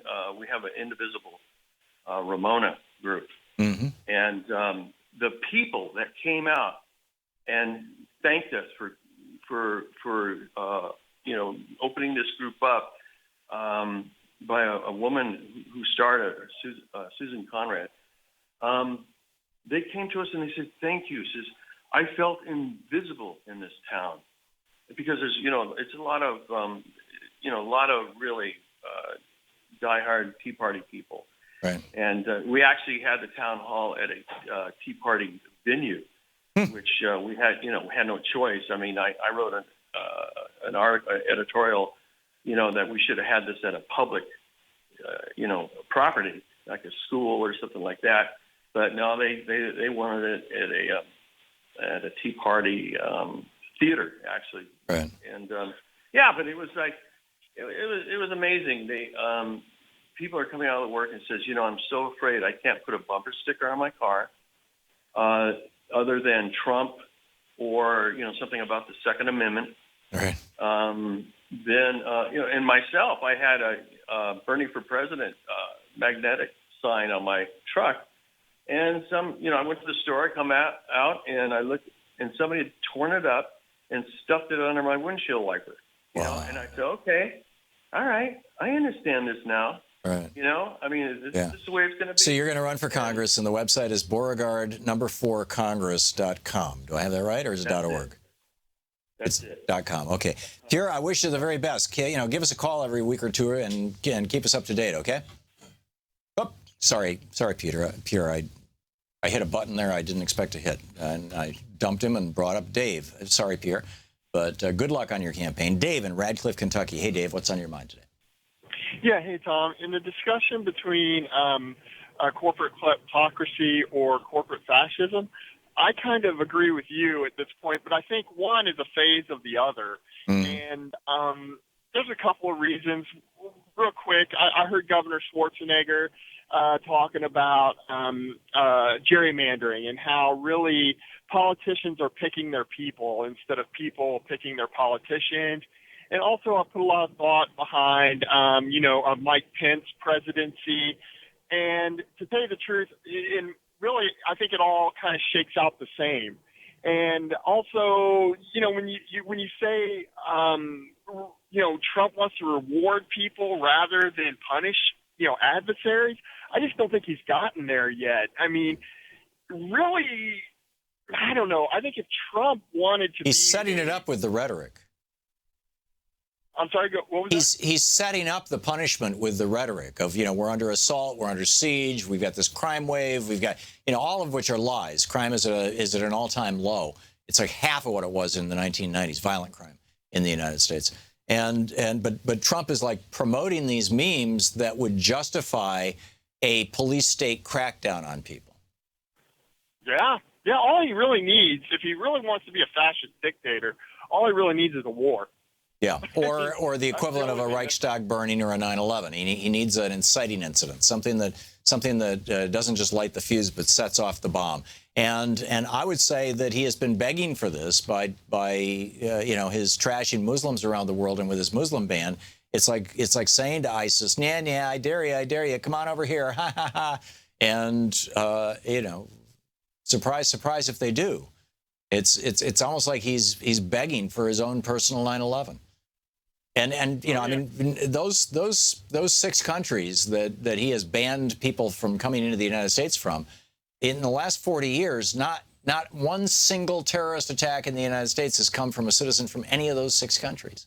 Nobody has come over here to quote create terror from those countries.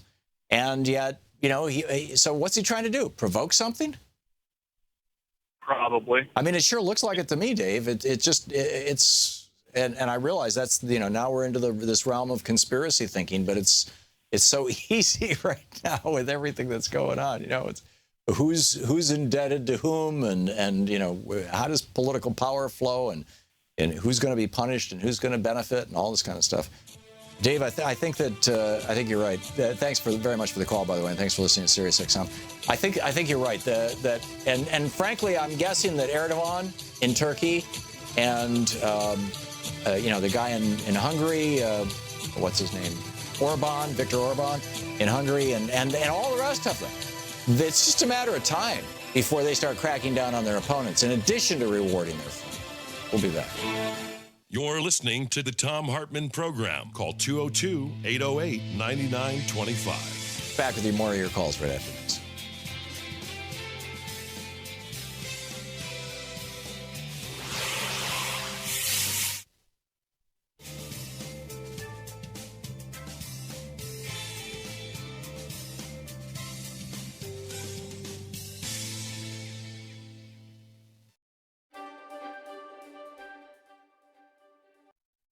And welcome back. Thom Hartmann here with you, and this is the first day of the Free Speech TV fundraising drive or membership drive, or all of the above.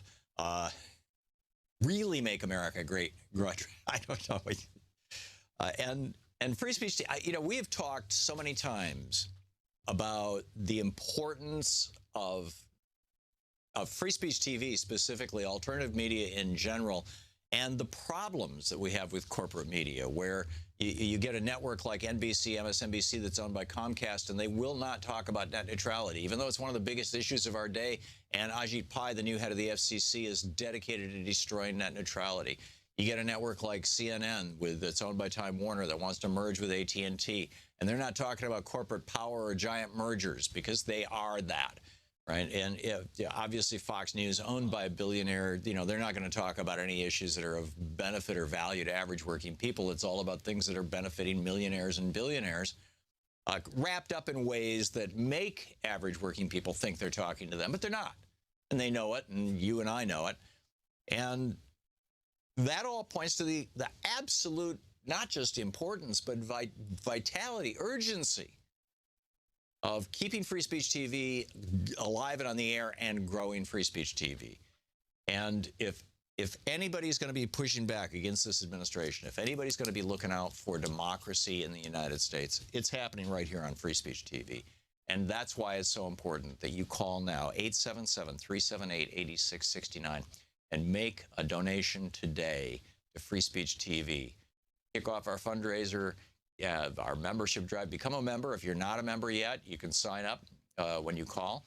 And, you become part of something really extraordinary. Now, we've got some premiums for people who make donations at certain levels. With a $60 gift, you get the Free Speech TV water bottle. So, it's very nice, and $60, it's a great gift. Thank you for if you can afford $60. With a $120 gift, you get a copy of Sarah Van Gelder's book. Sarah was on our program a while ago, a couple weeks ago. It's called The Revolution Where You Live, Stories from a 12,000-Mile Journey Through a New America. And Sarah took this trip and has these just remarkable stories to tell about it. With a $150 gift, you get the Revolution Where You Live book, and you get the Spirit of Standing Rock DVD. That's with a $150 gift. With a $240 gift, you get the Spirit of Standing Rock DVD, you get the Free Speech TV water bottle, you get the Free Speech TV grocery bag, and you get a Free Speech TV bumper sticker. That's with $240. And with $360, with a $360 gift, you get Sarah's book, The Revolution Where You Live. You get the Free Speech TV grocery bag, a Free Speech TV hat, a Free Speech TV hand fan, and a Free Speech TV bumper sticker. And with a $1,000 gift, come to Washington, D.C., and I'll buy you a lunch. We'll have a pizza party here in D.C. with a $1,000 gift. So those are the premiums and the I don't know what the proper phrase is, kind of price points or whatever. But the reality is that any amount that you can give. Oh, and also you can give the amounts as you can say, just put this on my credit card right now, or you can say charge my credit card over a period of time. A $60 gift over the course of a year becomes $5 a month. A $120 gift becomes $10 a month. $240 is $20 a month. $360 is $30 a month. It's one of the reasons why we're using these numbers. So you could do it either way. And although, always here's the cash right now, those kind of gifts are the most appreciated. But we understand that, many of you are on budgets and saying, yeah, I can commit to $5 a month is a whole lot easier than saying, here's $60 right now, for example. So whatever you can do to help is really appreciated. This is literally this is the drive. These are the drives that keep the lights on, that keep the electrons flowing, that keep the show coming to you. This show and all the other programming on Free Speech TV.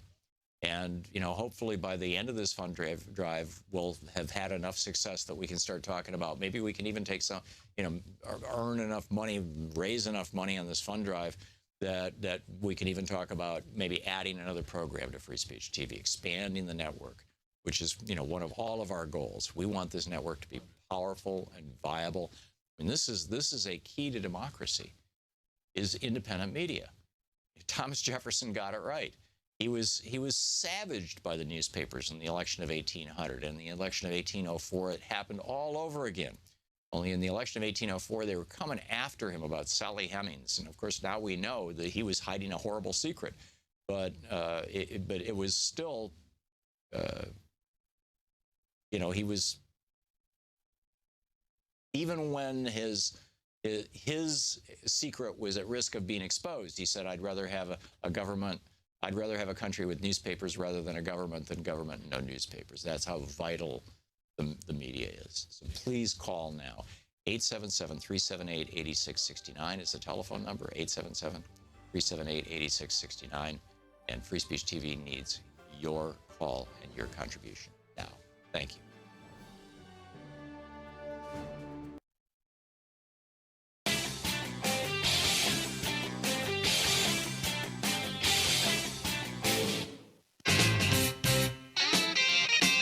Welcome back. Thom Hartmann here with you. By the way, big welcome today to our newest commercial radio affiliate, KVOC AM 1230 in Casper, Wyoming. Now airing the full 3 hours of the Thom Hartmann program. Thank you, KVOC. And I think I need to hang on to that piece of paper. So back to the phone lines here. Ernie in Bishop, California. Hey, Ernie, what's on your mind today? Hey, Tom. It's great talking with you. Well, first of all, I just want to add one comment. This idea of this gentleman, your first commentator in the morning, David Frum, and yeah, about the Trump benefiting his friends. What'll be interesting will be to see how Trump benefiting his friends and the established Republicans are going to either work together or work against each other. Mm-hmm. And I think that's going to be interesting because I believe, and this is only my opinion, is that they do have stuff on him with the Russians, and anytime Trump gets out of line, it's going to come out. In other words, he's going to be blackmailed. But aside from that, what I really wanted to talk to you about was Obamacare. I've been listening to you, and you keep mentioning that the corporations want to get rid of Obamacare to get more money from. So Republicans get more money. The health insurance companies. Most of the other businesses in America would really prefer single-payer health insurance. It works better for business, frankly. It does. But what I want you to think about, and I thought about this long and hard, why are they so adamant about it? And I think it's this. I think they realize that if Obamacare comes in and we get single-payer, there will not be money for their wars. Because they won't be able to tax anymore. They'll have to tax the rich, and that won't work. And I want you to consider that because it's the only thing I can see that really – I mean, they were so adamant about it. They don't want it. And, again, you brought up the fact that there are the corporate what I call the domestic corporations would love to get single-payer, and then you have these status quo imperialists or the Republicans that want to go out and do their mischief in wherever, in the Middle East or wherever. Yeah. Last Friday, there was, Ernie, there was an article by Jesse Drucker in the New York Times. It was titled, "Wealthy Would Get Billions in Tax Cuts Under Obamacare Repeal Plan." And what I think most Americans don't realize, because most Americans don't have capital gains income. Capital gains is where you make money in the stock market, basically. There's other ways to do it as well. Real estate is one of them, but typically it's stock market income, and dividends and sale of stock. And right now that is taxed at it was 15% for a while. I think it's back up to 20%. But there's an additional 3.4% tax that was added to capital gains income by the Obamacare law, and that really hits the top 5% of Americans. It's because they're the ones who own most of the stock. And it really hits the top 1/10 of 1% of Americans. We're talking to the tune of $274 billion over the next decade. $27 billion, basically $27 billion a year. And that tax increase is what they want to reverse by eliminating Obamacare. When they say, repeal Obamacare, what they're really talking about is repealing these taxes on very wealthy people. If you make over $1 million a year, you have an additional tax on you. If you make your money through the stock market, you make it's the 3.8%, tax on investment income like capital gains. There's a 0.9% surcharge on the Medicare taxes imposed on high-income earners. If you make over $200,000 a year, then your Medicare taxes actually go up by 0.9%, by a little less than 1%. And wealthy people don't like paying that. As they say, during the George W. Bush administration, Congress cut the rates from 15% from 20%, with the 3.8% tax imposed by the Affordable Care Act, the top capital gains tax rate stands at 23.8%. That's still lower than it was for the 70s, the 80s, the 90s, et cetera. But it's just, for these rich people, it's too much. They do not want to pay these taxes. And that, I believe, is what's actually driving the foaming at the mouth, is that billionaires who want every single penny that goes through, to be theirs, and who don't accept the notion of the commons, or that we're all in this together, or that wealth should be redistributed downward. They only believe it should be redistributed upwards. They're the ones who are pushing this. Ernie, I got to move along, but thank you for the call. David in Richmond, Virginia. Hey, David, what's on your mind today? Hi, Tom. Great show. Thank you. So I had this story I just want to tell you, and this is what we're fighting. And I was hoping maybe you could help us non-Fox viewers how to deal with family members who are Fox viewers. So I decided to attempt to talk to my Fox viewer dad, who only watches Fox News, and try to break in, something easy for him to understand. So I decided to use your one of your videos on how corporations became people, and we had to take this long drive. And so I started the car off, and I started right away. Dad, do you believe corporations are people? And he goes, of course not. I said, great. I want you to hear how they became people, and I put your video on, right? 5 minutes into it, he covers his ears, starts shaking his head, and starts screaming, you're brainwashing me, you're brainwashing me. Yikes. And he wouldn't uncover his ear until I turned the radio off. I was in shock. And then he said, corporations are people. And then the rest of the drive was quiet. Wow. So how do you deal with that? Fox News viewers are being told what they're being told what they think. Right. The bottom line with regard to Fox and with regard to right-wing hate radio is that what they're trying to do is sucker you into supporting the billionaire's agenda. Rupert Murdoch is a billionaire. He set this network up to promote his own interests and those of his class. And it does. This is what Fox does. It promotes the interests of billionaires. It promotes the interests of big corporations. And brings people in using things like their fear of gay people, their fear of black people, their fear of women. I mean, you name it. So it uses essentially identity politics as a straw man, as a punching bag, but their real agenda is economic. Their real agenda is basically ripping off middle-class America and delivering that money to the top 1/10 of 1%. And in fact, they've been so successful in doing this, there's been a giant wealth transfer. It's something on the order of $17 trillion from working people to the top 1% just since 1981 when Ronald Reagan began this process. And this is why Reagan is the saint to these guys. So, David, it's a real challenge because Fox News has become a cult. I mean, it's like trying to break somebody who's a Moonie, trying to break the spell. Nazi Germany, Nazism was a cult, and people fell under that spell of Nazism, and they didn't wake up from it until they lost the war and saw the horrors of the concentration camps. The Japanese, they were following, Tojo and Hirohito, and it was a cult again, and they were totally into this cult of, the emperor was descended from the sun, and he was a guy. And the Germans actually, many Germans believed Hitler was the reincarnation of John the Baptist, and he was going to bring back Jesus. I mean, it was a major theme in Germany in the 1930s and 40s, and to break people out of a cult, to deprogram people out of a cult is not a small task. It's a very big task. And with regard to Fox News, this is a worthy project to get a couple of people together.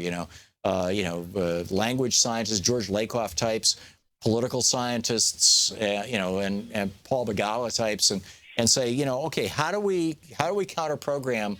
How do we help deprogram people who have been indoctrinated by Fox News?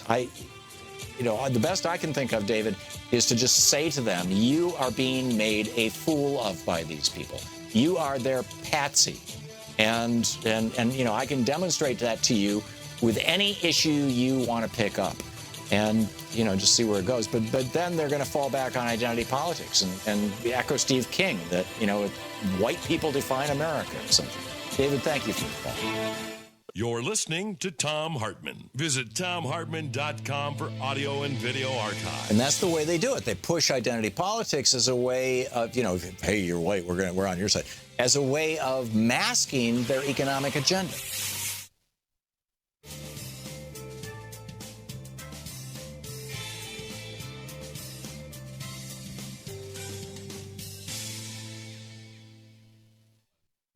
And welcome back.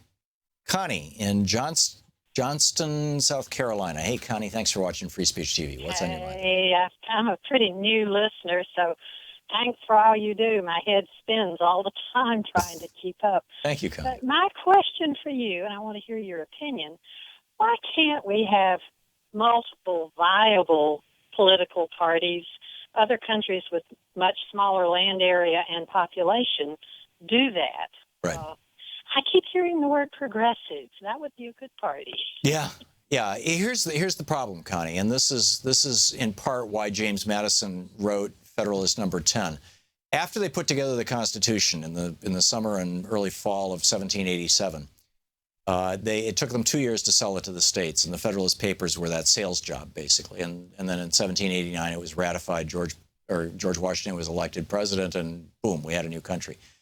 But after they put it together in 1787, political parties were starting to form. At that point in 1787, everybody called themselves a Federalist. And, because federalism, okay, we will govern ourselves. We will not be governed by the United Kingdom. But divisions began to erupt within the Federalist movement. And out of this came a group that was led by Thomas Jefferson called the Anti-Federalists. They weren't sure exactly what they were for yet, but they knew what they were opposed to, which was the Federalists. And because the Federalists were, in their opinion, concentrating too much power. And particularly, well, there's all these layers to it. We wrote a book about this called The American Revolution of 1800, Dan Sisson and I. So but the thing that freaked out James Madison was that the Constitution had what's called first past the post, winner take all elections. So as the parties were starting to form, he realized, if we have two parties, you could have one side that gets 51% of the vote. That's a majority. The other side gets 49%. But if we had three political parties, somebody could win with 34% of the vote. If you had four political parties, somebody could win with 26% of the vote. If you had five political parties, somebody could win with 21% of the vote. And that's not small d democratic. That's not majority rule. So what do we do? Well, it was 80 years later. It was in 1860 that On Democracy was written by John Stuart Mill. Thank you, Troy. John Stuart Mill wrote On Democracy and proposed something called proportional representation, where the party is running, and if your party gets 5% of the vote, you get 5% of the seats in Parliament. If it gets 20% of the vote, you get 20% of the seats in Parliament. Once you have that kind of a system, you can have 50 political parties. And then, what happens is they have to form coalitions. And this is how that's done in all but 7 democratic countries in the world. So we're still operating under this system pre-1860. By 1860, at the time of the Civil War, there were only 7 or 8 democracies on Earth. And, now there's arguably 70 or 80 or 90, depending on your definition. But, Australia is one of those countries that had the same problem we did. First past the post, winner take all, so you only have 2 parties. They fixed that with instant runoff voting, which is what the Green Party is proposing here in the United States. And that is, you vote for, say, in the 2000 election, I would vote for, the Green Party for Ralph Nader first and Al Gore second. And if Nader doesn't get it, then my vote becomes a vote for Al Gore. So there are ways around this first past the post system. But basically what it does is it guarantees you can only have 2 political parties. So this is what we're left with. And this is why third parties are always rendered impotent. So really, until we can change that system, Connie, we need to take over the Democratic Party. Thanks for the call.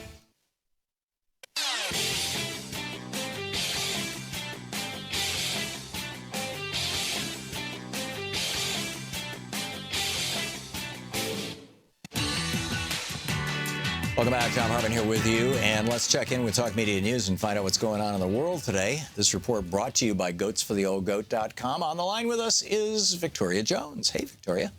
Hey, Tom. So what's happening in the world? Well, there's a lot of talk about, besides the winter storm, which is going to hit the Northeast and the Mid-Atlantic later today, having already walloped the Midwest. That, of course, is the big conversation going on about that. Which may actually, of course, impact the federal government either tomorrow or Wednesday, and that could be significant. Right. A lot of the talk in the White House today is about the repeal of Obamacare. President Trump met at the White House with what the White House is calling victims of the original law, and he vowed that the Republicans' proposal will drive insurance costs down, down, down. He said, saying more competition and less regulation will finally bring down the cost of care. He also said the Republicans, frankly, are putting themselves in a very bad position. I tell this to Tom Price all the time, by repealing Obamacare, he said, because people are not going to see the truly devastating effects of Obamacare. He said they're not going to see the devastation. Wow. That's strange. Yeah, and then he said the press is making Obamacare look so good all of a sudden. So he's blaming it on the media. Right. Which he does whenever the news does not go the way that he likes. Yeah, so so he brought in these victims who talked about how his rate increases were astronomical and how they had very few choices. He also was careful to manage expectations about the repeal legislation. He said that getting to the point of more competition and less regulation would take a little while, a year or two. Meanwhile, Washington is also on tenterhooks besides the storm, waiting for the Congressional Budget Office score on the legislation, on Paul Ryan's legislation, to come sometime today. Right. And by the way, apropos of the storm, just a heads up for our listeners, viewers, and affiliates. If we can't get in tomorrow, we're going to try and get in, but if it's just not possible as a consequence of the storm, we will repeat today's show tomorrow. But anyhow, back to you, Victoria. Democrats, Senate Minority Leader Chuck Schumer and other top Senate Democrats are warning Senate Majority Leader Mitch McConnell not to include money for a border wall with Mexico in a must-pass government funding bill next month. Now, this is a shot across the bow because he's also, they are also demanding that they should not put other poison pill riders in, such as defunding Planned Parenthood.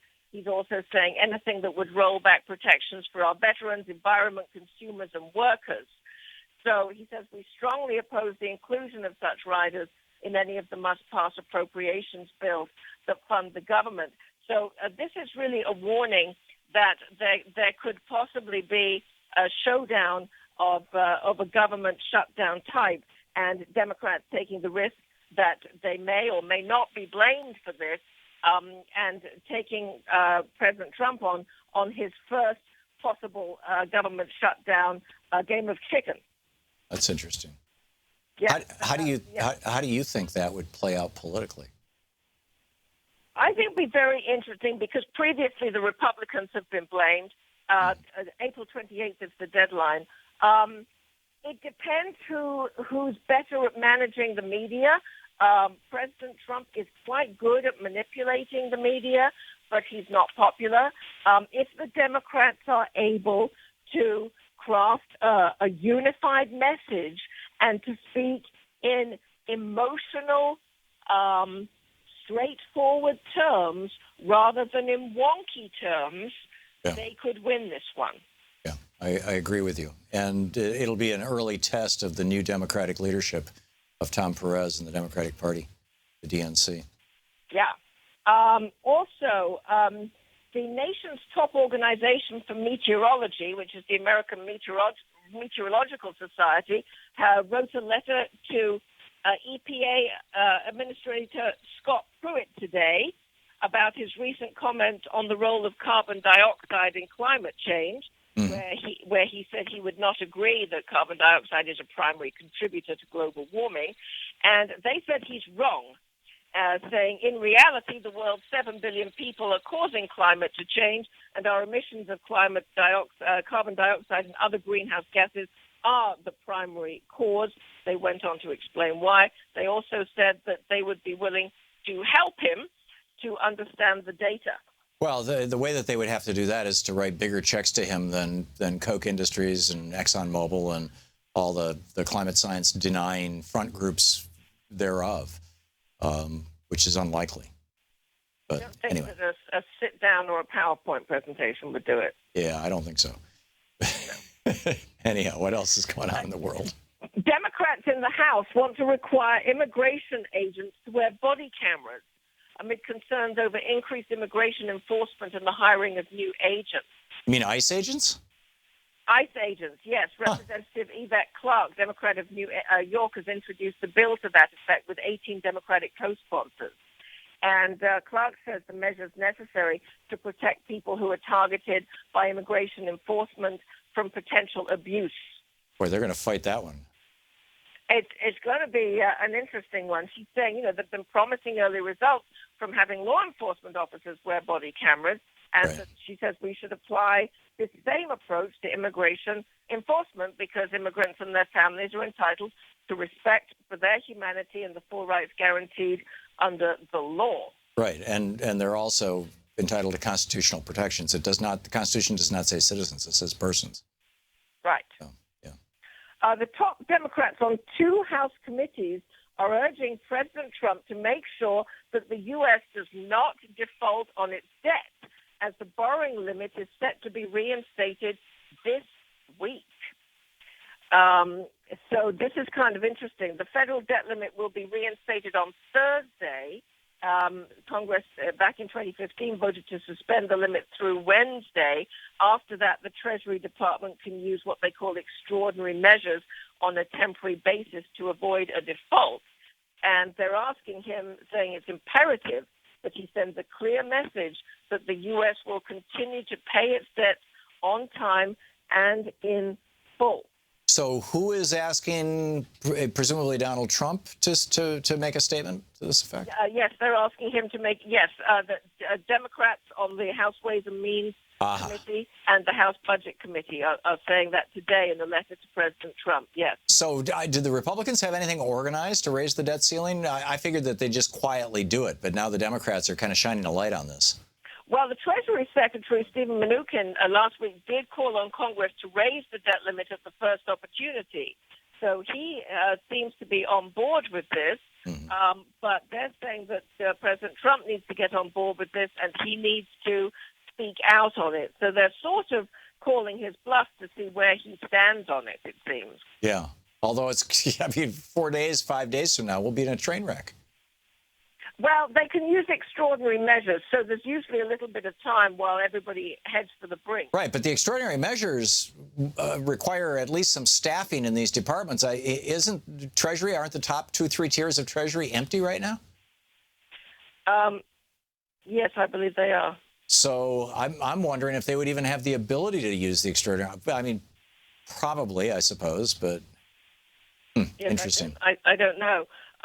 Numerous television hosts and anchors grilled Trump senior advisor Kellyanne Conway today over remarks that she made to a Bergen, New Jersey newspaper about microwave spying over the weekend. Right.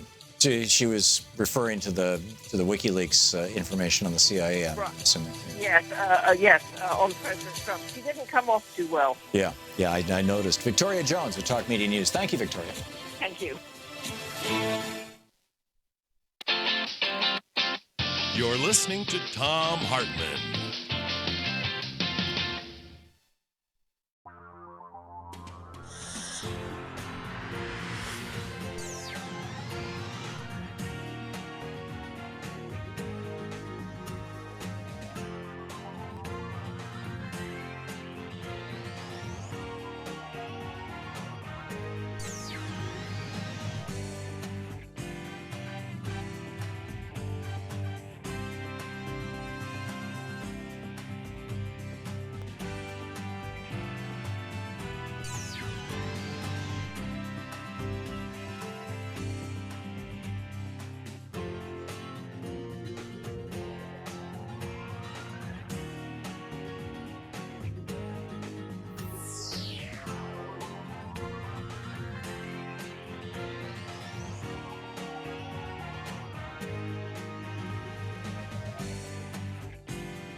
The Thom Hartmann Program is brought to you in part by the Hayden Forecast, an investment newsletter with weekly updates of leading market indicators and a monthly deep dive into what the details of the economy and the markets mean for investors and retirees.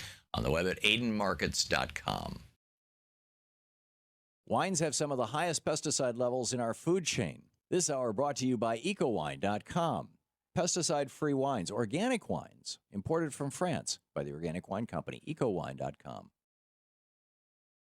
The Thom Hartmann Program is brought to you in part by Super Beets. Super Beets are sourced from non-GMO beets, and they're packed with dietary nitrates, helping to produce nitric oxide for more energy, stamina, and support for healthy blood pressure levels naturally. For more information, call 800-223-8242 or visit freespeechbeets.com.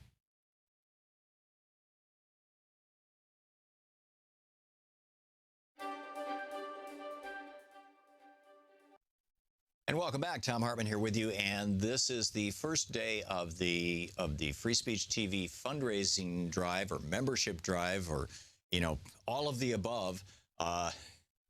Really make America great. I don't know.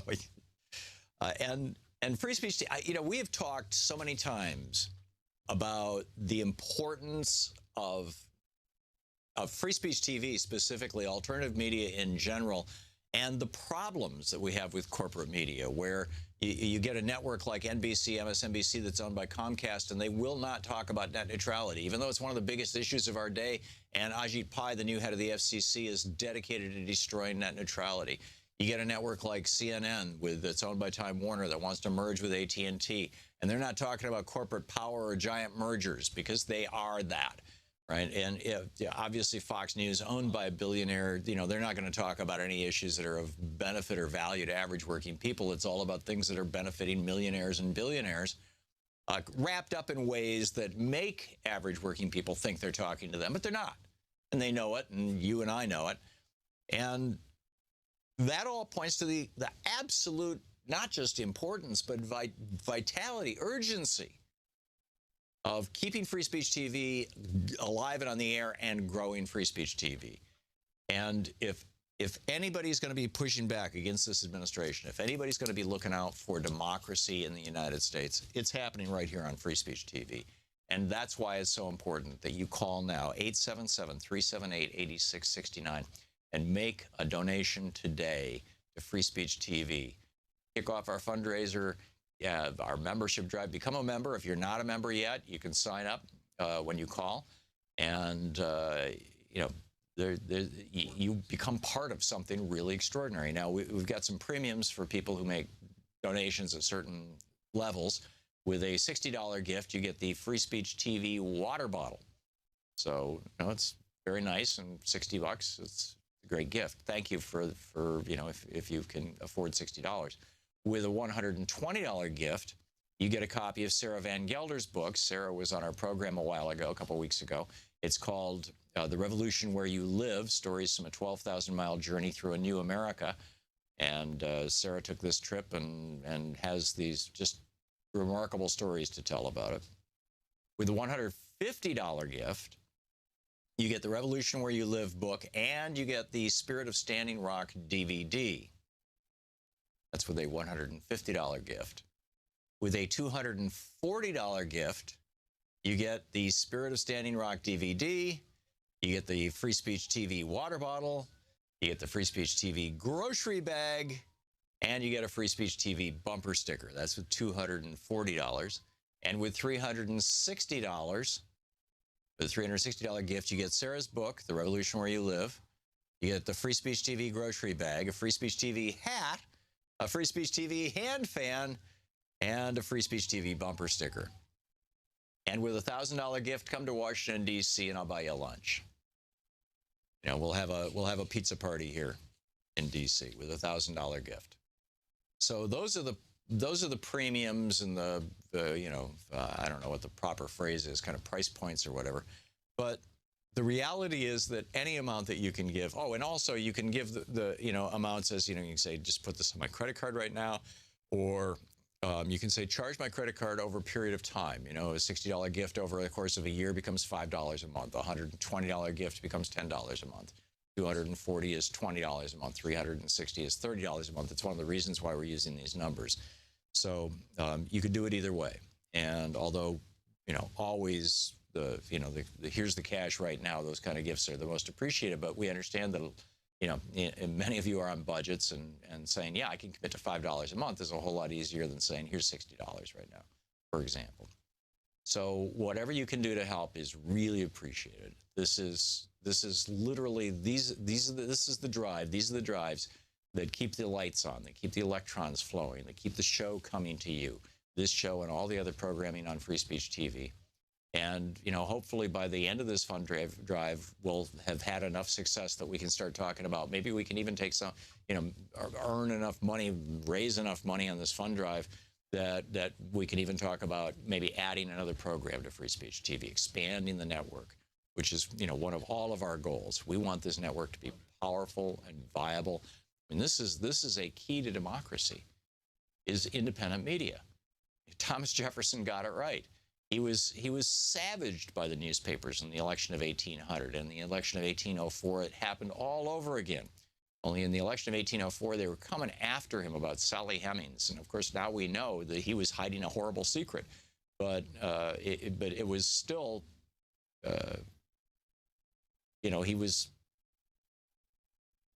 even when his secret was at risk of being exposed, he said, I'd rather have I'd rather have a country with newspapers rather than a government and no newspapers. That's how vital the media is. So please call now.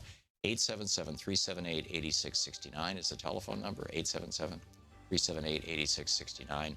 And Free Speech TV needs your call and your contribution now. Thank you.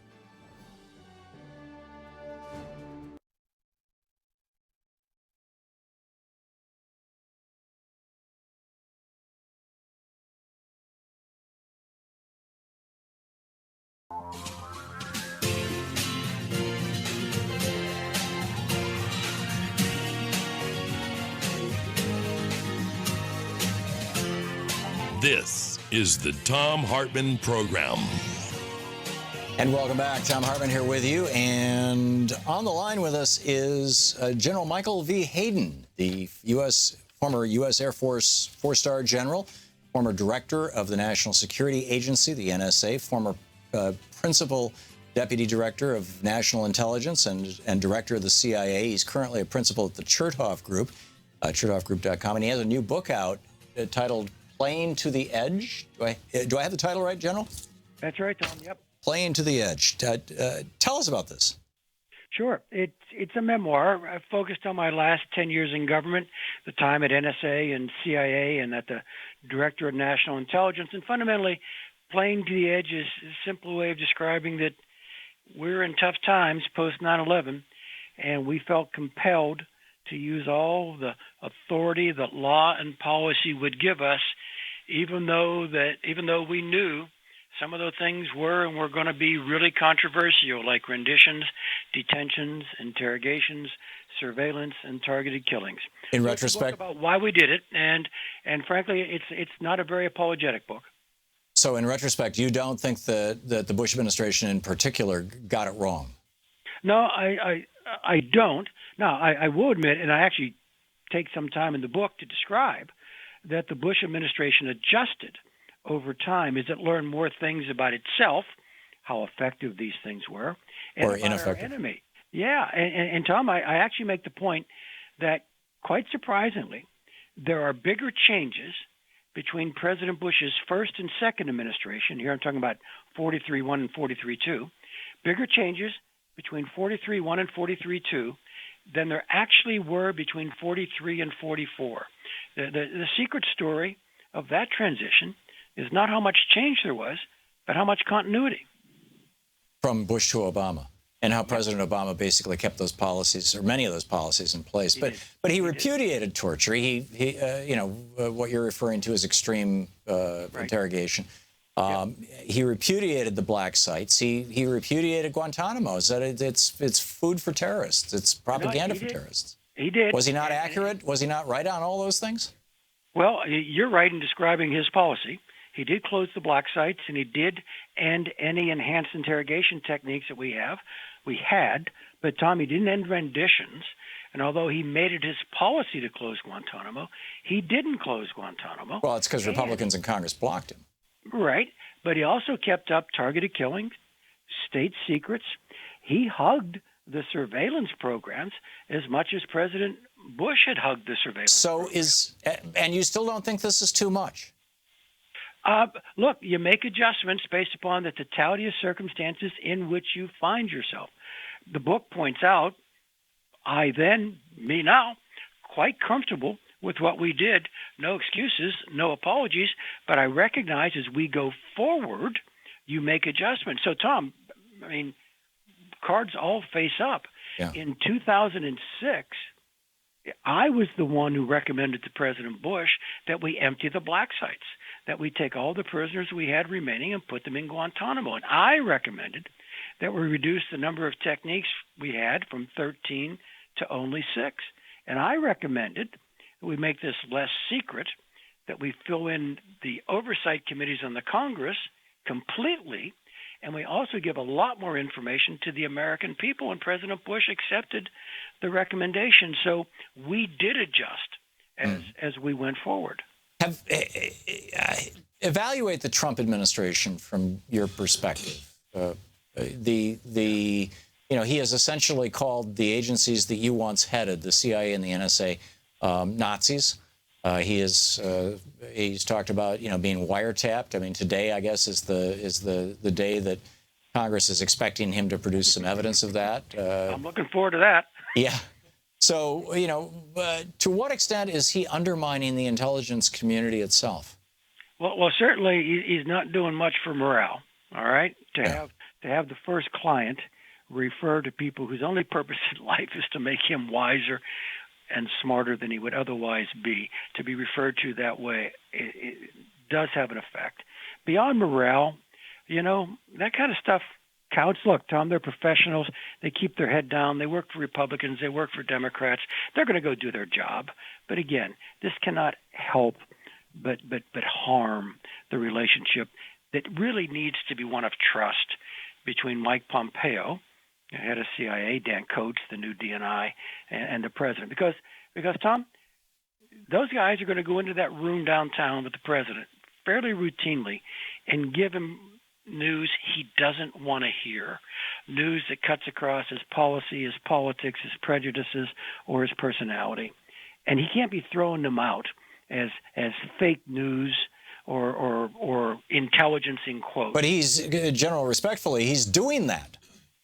Well, he's doing that publicly. My hope is, and I actually hear that Mike Pompeo, one of my successors, several removed, Mike is actually getting into the Oval to be able to express his views to the president. So let me be kind. I got the same concerns you do, Tom. I'm outraged by the way the president's treated my old tribe, but I'm old enough to know this is a work in progress. So let's continue to work really, really hard. Now, you asked me, how's he doing? On some other stuff, I actually think he's doing some really good stuff. The team he's picked at the cabinet level, at CIA, at DNI, all first-round draft picks as far as I'm concerned. That's a really good team. And then with actual tactical decisions, he's done some things in the Middle East that I thought we should have been doing for a long time, where I thought we were late and light in our response, and our efforts there were under-resourced and over-regulated. And he's kind of amping it up in all of those areas. What do you think is the right thing to do? What do you say to people who suggest, or just say right out, and I will, that had our response to 9/11 been a police response rather than a military response, had we taken the offer of Mullah Omar, who offered to turn bin Laden, to arrest bin Laden and turn him over to a third-party state for trial, he wouldn't give him to us, but he offered to do this. If we would not bomb Afghanistan, had that happened, had we used, at that point in time, bin Laden had fewer than 5,000 people who were basically on his side. Now it's, whatever it is, it's much, much larger. Had he simply been held, like Slobodan Milosevic in a court of law for war crimes, wouldn't that have had a much more positive impact than wasting trillions of dollars of national treasure and thousands of American lives and hundreds of thousands of Middle Eastern lives? You know, Tom, I got a real hard time kind of judging the alternative future. So let me just tell you candidly where my heart is. I think the response in Afghanistan was necessary, legitimate, and frankly inevitable. Honest men can differ about Iraq, and I think it's the Iraq activity that set in motion more of the things you've just suggested than anything else. In 2006, we published a national intelligence estimate that said Iraq had become the global cause célèbre for global jihadism. So I think that most of the effects you're describing are not the narrow response to 9/11 in Afghanistan, but perhaps things that were done later, not too much later. Well, if that's the case, then when Donald Trump speaks kind of universally, you know, broad brush statements about Islam and Muslims, you know, we've got to, you know, stop Muslims from coming into the country, and I want to pause until we can figure out what the hell is going on, all this kind of stuff. I mean, this is actually showing up right now in Al-Qaeda and ISIL recruiting videos. I'm trying to think of a way to violently agree with you over the telephone that emphasizes how much I violently agree with you. Absolutely. And the narrative of the campaign, and we're beginning to see echoes of it in policy now with the ban on immigrants and refugees, even though that's been a bit cleaned up. Tom, it lives our enemy's story.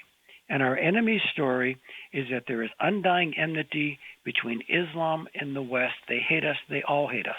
And when we live that story, we empower the people within the Middle East who want this to be a war between our civilization and theirs.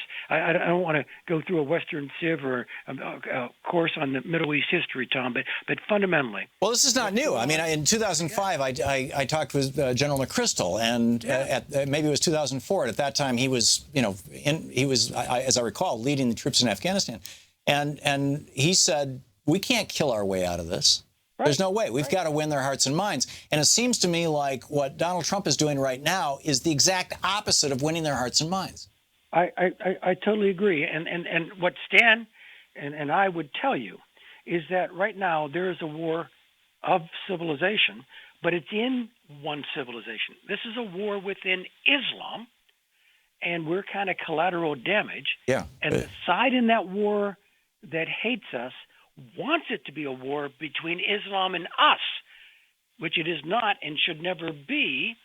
So we got to be damn careful we don't act to make that more likely. And that's what Stan was suggesting. That's certainly what I'm suggesting. Yeah, and that's by going into Iraq and opening up these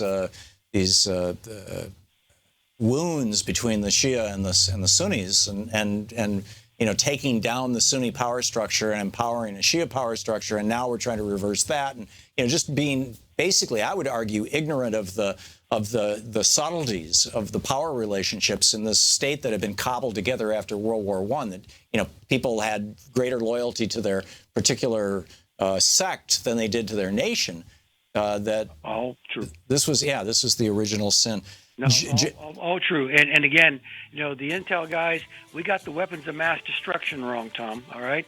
Yeah. But we were trying to point out that these are more brittle, fragile, fractured societies than they look like on the map. Yeah, and certainly time has proven that to be the case. Playing to the Edge is the book, American Intelligence in the Age of Terror. General Michael V. Hayden. General, thank you for being with us today. Oh, thank you, Tom. Good talking with you. We'll be back.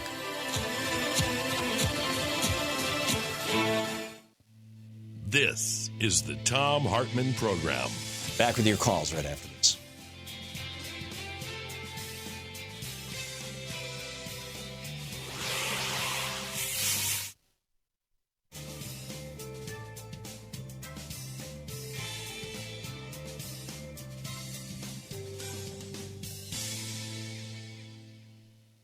And welcome back.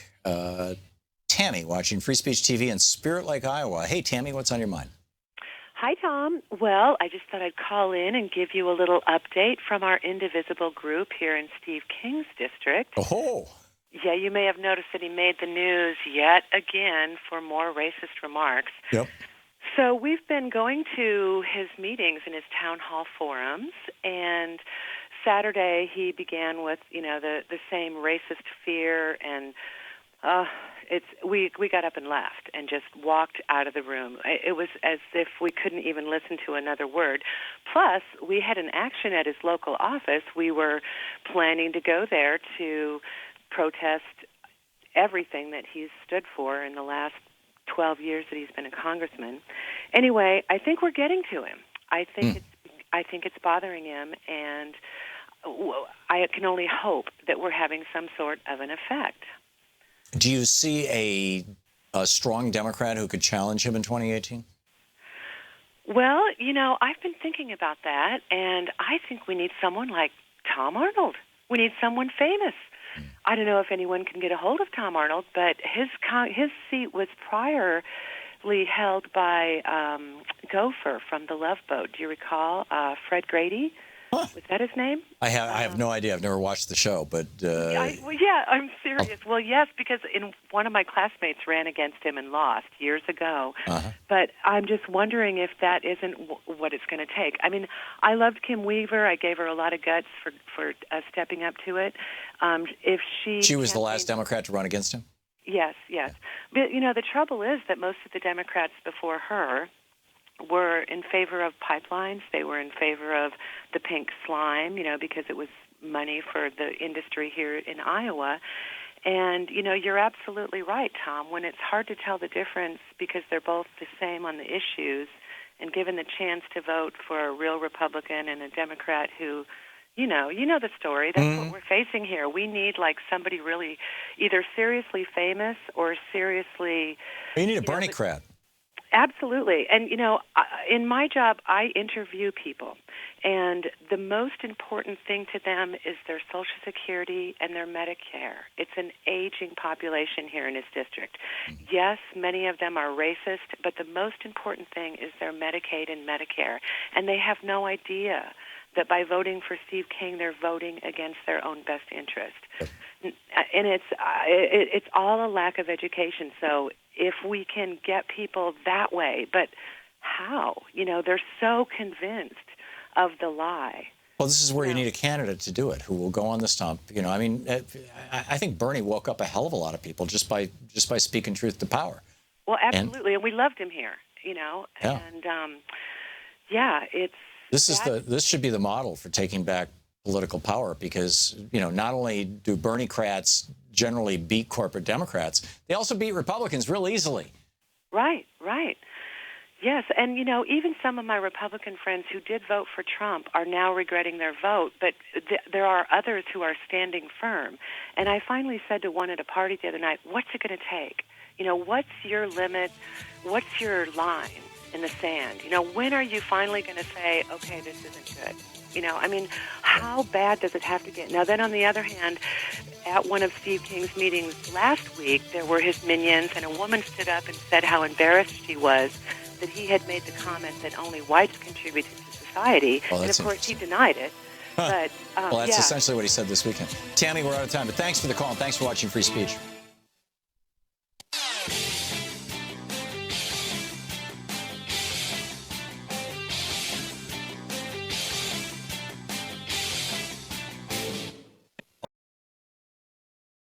This year's election results have generated fear, sadness, and despair. In the days and months ahead, our democracy may face a crisis of historic proportions. But there is good news. There is good news. There is good news. Thousands of people are stepping forward in solidarity, resistance, and resolve. We join them. We join them. We join them. In standing with the most vulnerable communities among us. Those most likely to be targeted by new restrictions and policies. We will tell their stories here. Here on Free Speech TV. We will lift their voices here on Free Speech TV. In the difficult times ahead, know that we will be with you 24 hours a day, every day. You are not alone. You are not alone. You are not alone. There are millions of us raising our voices and hearts together as one. We've got your back. We got your back. Free Speech TV's got your back. The revolution is in progress. Welcome back. Thom Hartmann here with you. And Gene in Gordon, Wisconsin. Hey, Gene, what's on your mind today? I just wanted to update you, Tom, on something you had said earlier about the states that are backing the Constitutional Convention. I happened to be invited to a call-in town hall with Governor Walker last fall. I'm not sure how I got on the list, but he talked about the need for such a convention. Right. And it was very enthusiastic about it. And given that he, last fall, took over as head of the Republican Governors Association, and with all the Koch money behind him, and the fact that he has total control of our state assembly and Senate, I'm sure they'll oblige him in making his mark. Yeah, and not just him. I mean, you've got 32 states right now that are wholly run by Republicans, and they only need 34. And this is, in my mind, this is why they fought so hard in North Carolina to keep Pat McCrory in. They ultimately lost by 1,000 votes, more or less, but they needed that 33rd state. They need that 34th state to get this thing going. And, you know, they're right on the edge. It's taken hundreds of millions of dollars from the Koch network, but they're right on the edge. The other thing I learned over the weekend that I thought was fascinating is that if you mention the Koch brothers on right-wing websites, you get immediately banned forever. And or at least on some right-wing websites. I thought, well, that's fascinating, because there's been virtually no mention of them at all in the corporate media. And, of course, Koch Industries is advertising big on television, which might have something to do with it. Anyhow, Gene, I got to move along. Thank you for the call. Irving in Evanston, Illinois. Hey, Irving, what's on your mind today? I want to talk about voter suppression, number one. And I think the Hillary Clinton lost the election because of voter suppression. I think that was a big role, played a big role in it. I think it was the role, and I think it's been I've been following this since 2000, since the Florida election, when voter suppression gave the election to George Bush by 500 and some odd votes. Right, 536. You know about all this in Florida. Yep. And I've been following this since 2000. Voter suppression. I don't even like the word suppression because every time I talk to people, they don't understand what suppression means. Yeah. And I have to explain. It's election rigging is what it is. That's what we should call it. Following that and the voter fraud with John Fund and his that guy is Von whatever. Yeah, I would say we should go back to the phrase that was used in the late 19th century. It's called election rigging. Absolutely, but that's a thing. Every election, I have said, if the Democrats don't start working on this business of voter, I'll call it suppression now. Yeah, election rigging. We're going to lose. We're going to lose. I was right in 2004 because and Karl Rove was a big. They did the same thing in Ohio this time. Actor in this, and what I think that the Democrats ought to do right now is, I got a lot to talk about, so I don't have the time to do it. But I've been, with this indivisible group here, and they don't even know anything about that, and they're sending millions of cards to the White House, which is going to... Irving, we're out of time, but thank you for your contribution, and keep up the great work. We will be back. You're listening to the Thom Hartmann Program. Call 202-808-9925. Good more of your calls in just a moment.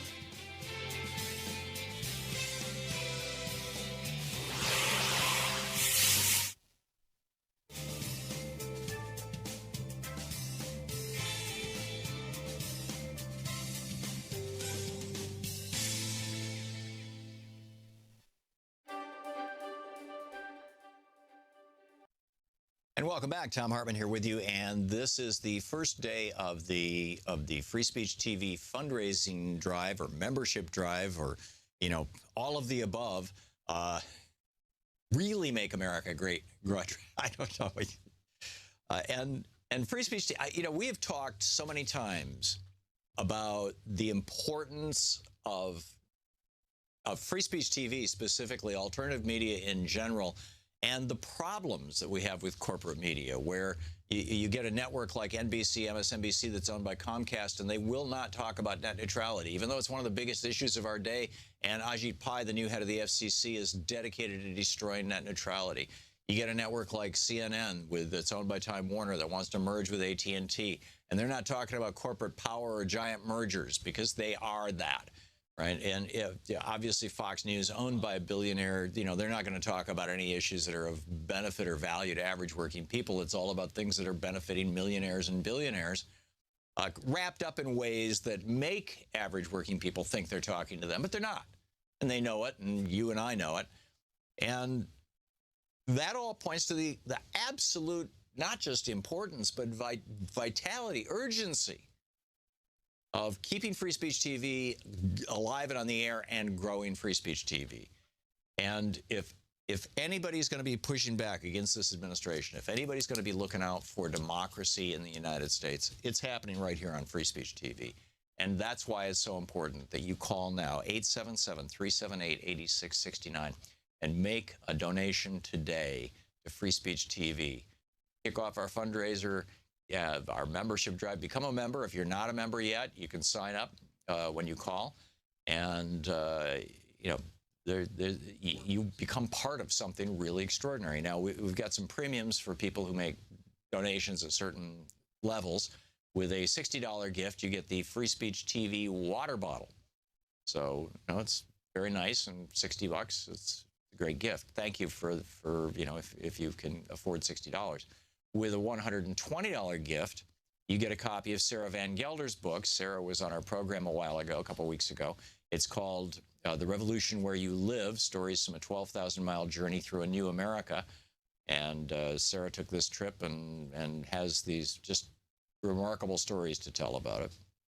With the $150 gift, you get The Revolution Where You Live book, and you get the Spirit of Standing Rock DVD. That's with a $150 gift. With a $240 gift, you get the Spirit of Standing Rock DVD, you get the Free Speech TV water bottle, you get the Free Speech TV grocery bag, and you get a Free Speech TV bumper sticker. That's with $240. And with $360, with a $360 gift, you get Sarah's book, The Revolution Where You Live. You get the Free Speech TV grocery bag, a Free Speech TV hat, a Free Speech TV hand fan, and a Free Speech TV bumper sticker. And with a $1,000 gift, come to Washington, D.C., and I'll buy you a lunch. We'll have a pizza party here in D.C. with a $1,000 gift. So those are the premiums and the I don't know what the proper phrase is, kind of price points or whatever.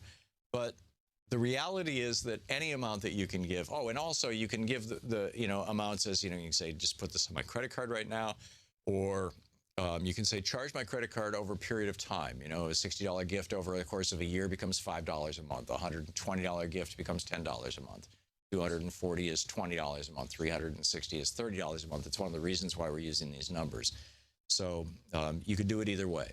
And although, always here's the cash right now, those kind of gifts are the most appreciated, but we understand that, many of you are on budgets, and saying, yeah, I can commit to $5 a month is a whole lot easier than saying, here's $60 right now, for example.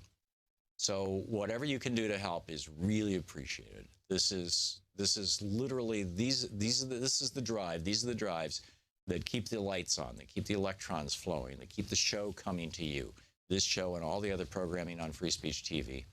And, hopefully by the end of this fund drive, we'll have had enough success that we can start talking about, maybe we can even take some, earn enough money, raise enough money on this fund drive that we can even talk about maybe adding another program to Free Speech TV, expanding the network, which is, one of all of our goals. We want this network to be powerful and viable.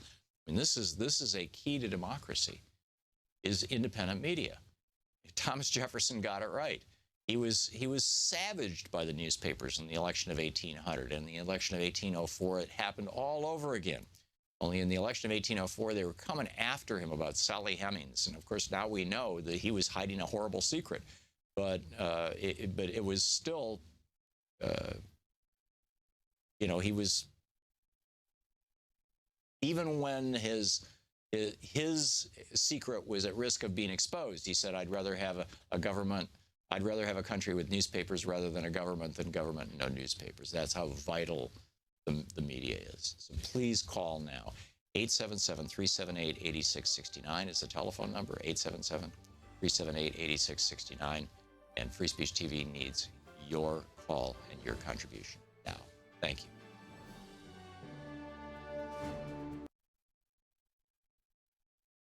Hey, want to hear that clip again? Subscribe to the Thom Hartmann Program on YouTube to see all your favorite show highlights.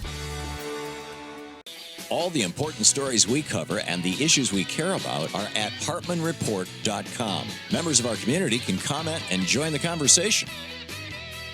We had a caller mention Stephen King, not the author, Steve King, I should say Steve King, the Iowa congressman, not the Maine-based author. The author is brilliant. I love his work and his books, Stephen King. But Steve King over the weekend said, you know, we can't rebuild Western civilization with someone else's babies. In other words, brown babies can't be part of our civilization. It's essentially what he was saying. This is the guy who, you know, referred to Mexicans with thighs the size of cantaloupes from, you know, hauling drugs across the border. And it's just like this racist stuff coming out of Congressman Steve King's mouth and off his Twitter feed. Apparently, what it's telling us, and Steve King used to be a regular on this show. We would debate, but you know, he would come on and talk to me. He won't come on and talk to me anymore. And I think that the reason why, and the reason why he's saying these things and essentially getting away with them, is that the Trump candidacy has made it, the Trump-Bannon-Pence candidacy has made it acceptable to be an overt racist in America again. It's just astonishing. Barry, and troubling. Barry in Ligonier, Pennsylvania. Is that how you say it, Barry? That's correct, Tom. Hey, Tom, thank you. I'm a long-time listener, second-time caller, and I know people thank you, but you really need to listen, is that you have influenced me as a volunteer. I volunteered twice for Obama, once for Bernie. I've called my legislators. I mean, you have really got me active. You've made me an intelligent debater, and I really thank you. I don't think you get the recognition you deserve. And I'm trying to fight to get you on Washington Journal on C-SPAN. That's my next move. I always mention your name when I call in there. Well, thank you, Barry. I'll keep it short. The guy that called in about the Fox thing, how about that documentary, the brainwashing of my dad? Right. I should have mentioned that. Yeah, I should have mentioned and that. Another thing, the guy with the bumper sticker, I have If You Want a Revolution Honk, and then I have the old Bernie 2016. I put on there Still Bernie, STILL Bernie 2016. You should see the dirty looks I get. People ride my bumper, but I'm a big man. I'm 6'2". I'm 64 years old. I don't think they're going to mess with me too much, but it's kind of funny. I just laugh about it. But anyway, the reason why I called is I watched the House of Representatives talk about this repeal and replace, and I was so angry because the first thing they want to start working on is lowering the taxes of the CEOs of the insurance companies. That's right. I was furious. And my representative, Tim Murphy, voted on the party line just like all the other Republicans did, and the Democrats voted on the other line. I called in today, left my phone number and my name, and I'm going to let them know I saw him on TV. So you've got me active. If I could run for president, I would. I'm not healthy enough to do it, though, but thank you for all you do. You're welcome, Barry. Thank you for your kind words, and good on you for being an activist. I mean, it's a remarkable thing to be doing. It's taking control of our democracy rather than just wringing our hands, and it's therapeutic, and both for you, both for all of us, and for our nation. Barry, thank you very much. Randy in Ottawa, Iowa. Hey, Randy, what's on your mind today? Good day, Tom. I had a conversation with some guy by the name of Terrence in Steve King's office last week. Mm-hmm. And you're from Iowa. Yeah. Pardon me? I just realized you. Yeah, I said you were from Iowa, but it just hit me. Iowa, Steve King. Yeah. Okay.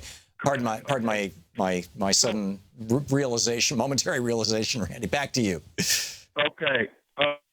What the deal was that, see, I've been after the 2010 thing when they started their stuff, I wrote him a letter telling him that I was looking forward to replacing him, that I didn't think he'd make it. But he's still in there. So when you view Steve King, he took office, the deficit was $7 trillion, and there was $360 billion plus every year in extra money.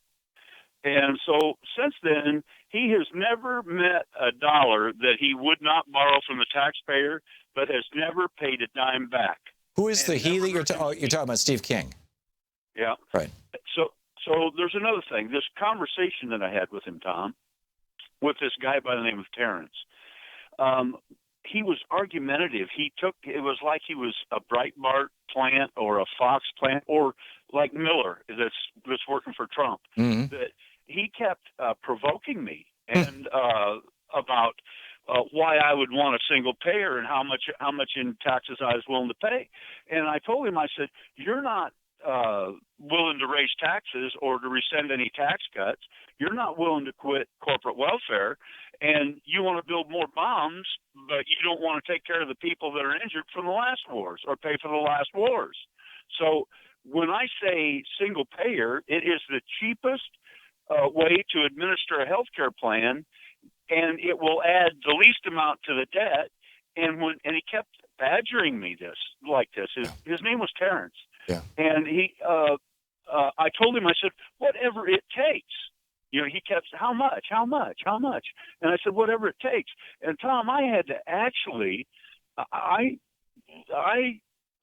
got the best of me, and I told him, because he was talking over me, like on Fox News, how they do that when somebody gets like what they do to you, and on Fox News. And I had enough. I told him, you need to shut up and listen.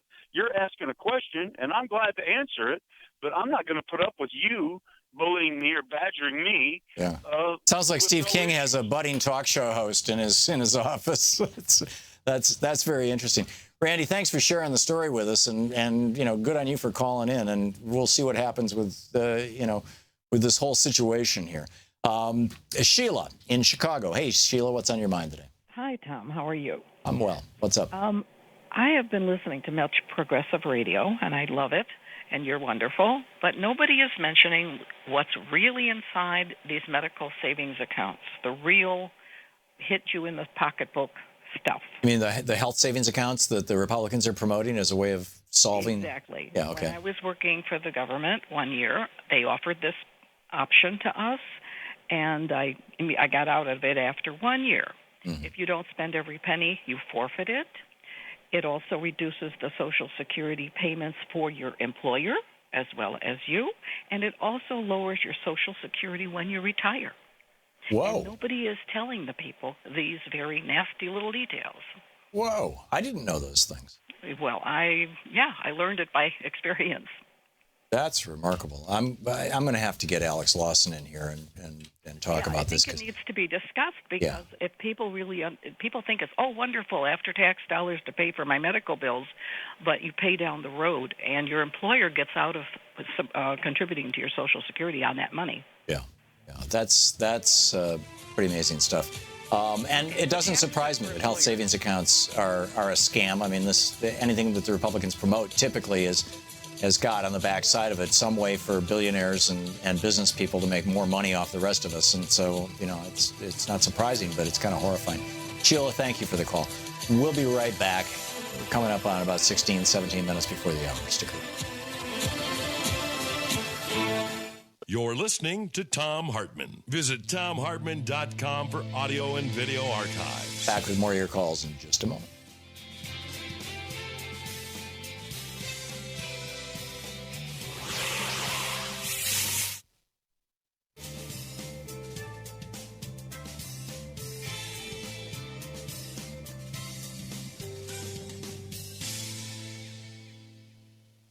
And welcome back. Dean in East Point, Michigan. Hey, Dean, what's on your mind today? Yeah, hi. Oh, gosh, I was so listening to Michael Hayden almost made me rich, but I understand why you had him on. Anyway, there's been a suggestion, and you had talked with Sue, I think, from Tennessee, about the difficulty of multi-party systems in the United States. But there's been a suggestion that a progressive party, an alternative to the corporatist Democrat Party, could succeed if Bernie Sanders agreed to be its standard bearer. So the historic problem with third parties is Dean? Yeah, we lost Dean. Dean, you're gonna have to call back. We'll have the conversation some other time. Mickey in North Charleston, South Carolina. Hey, Mickey, thanks for watching Free Speech TV. What's up? Hey, Tom. Glad to be able to talk to you. I got a couple questions for you, and you might know an answer better than me.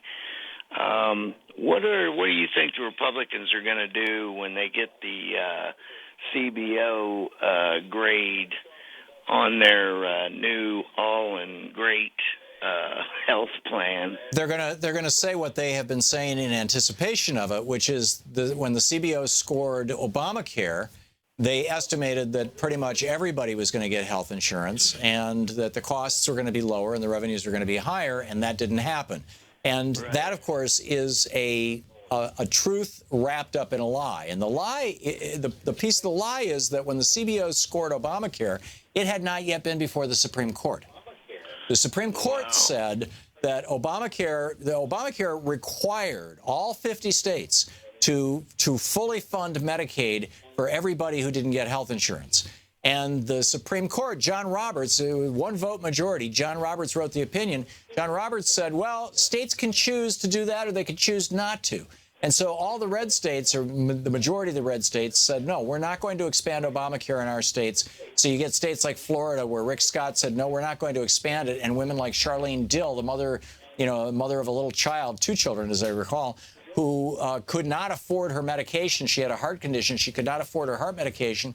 And she was working 2 jobs as a waitress and still was not even hitting the poverty level.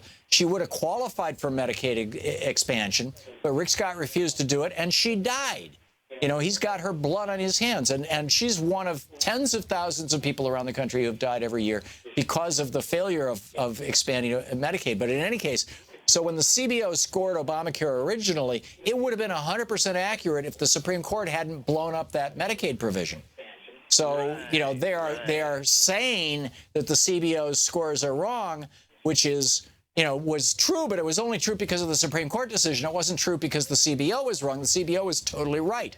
So the Republicans are going to lie to the American people about it. That's my prediction, Mickey, and that's the frame in which that lie is going to happen. Do you see them saying anything else?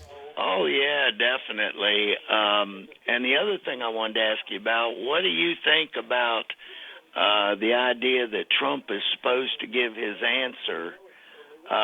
They keep saying on all the news stations, CNN and MSNBC, that he has to do it today. Right. He doesn't have to. It's something that Congress has requested. He can ignore that request forever, which I'm pretty sure he will. He has no evidence. If he had the evidence, he would have laid it out before now.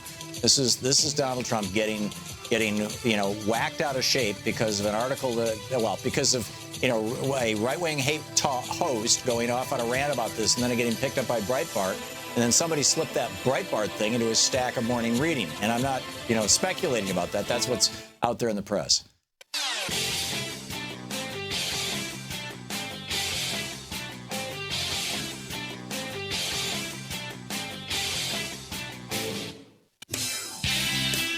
Welcome back. Thom Hartmann here with you. Kitty in Boca Raton, Florida. Hey, Kitty, what's on your mind today? Hi. First of all, I think you should run for president. I really do. I think you would win. Well, thank you. I think I'm pretty good at what I do, and therefore I should continue doing it. I like doing talk radio and writing books. I would be a terrible president. I'm just not committed to the details like that. But in any case, Kitty, that's not what you called about. No, thank you for your kind words, though. My comment is that I have a real problem and a super big concern about the degree of lying that Donald Trump does. When he was running as a candidate, and I know you've probably seen all this news, but when he was running as a candidate, I remember him saying that the unemployment rate was as high as 42%. Right. And all the people listening to him were believing that. And I thought to myself, wait a second, I could have sworn that during the Great Depression, the unemployment rate was as high as 25%. Yeah, it hit. So when he was saying that, I was like, he is telling the American people who he's trying to get their votes by fear-mongering them that the unemployment was like almost double what it was during the Great Depression at its worst.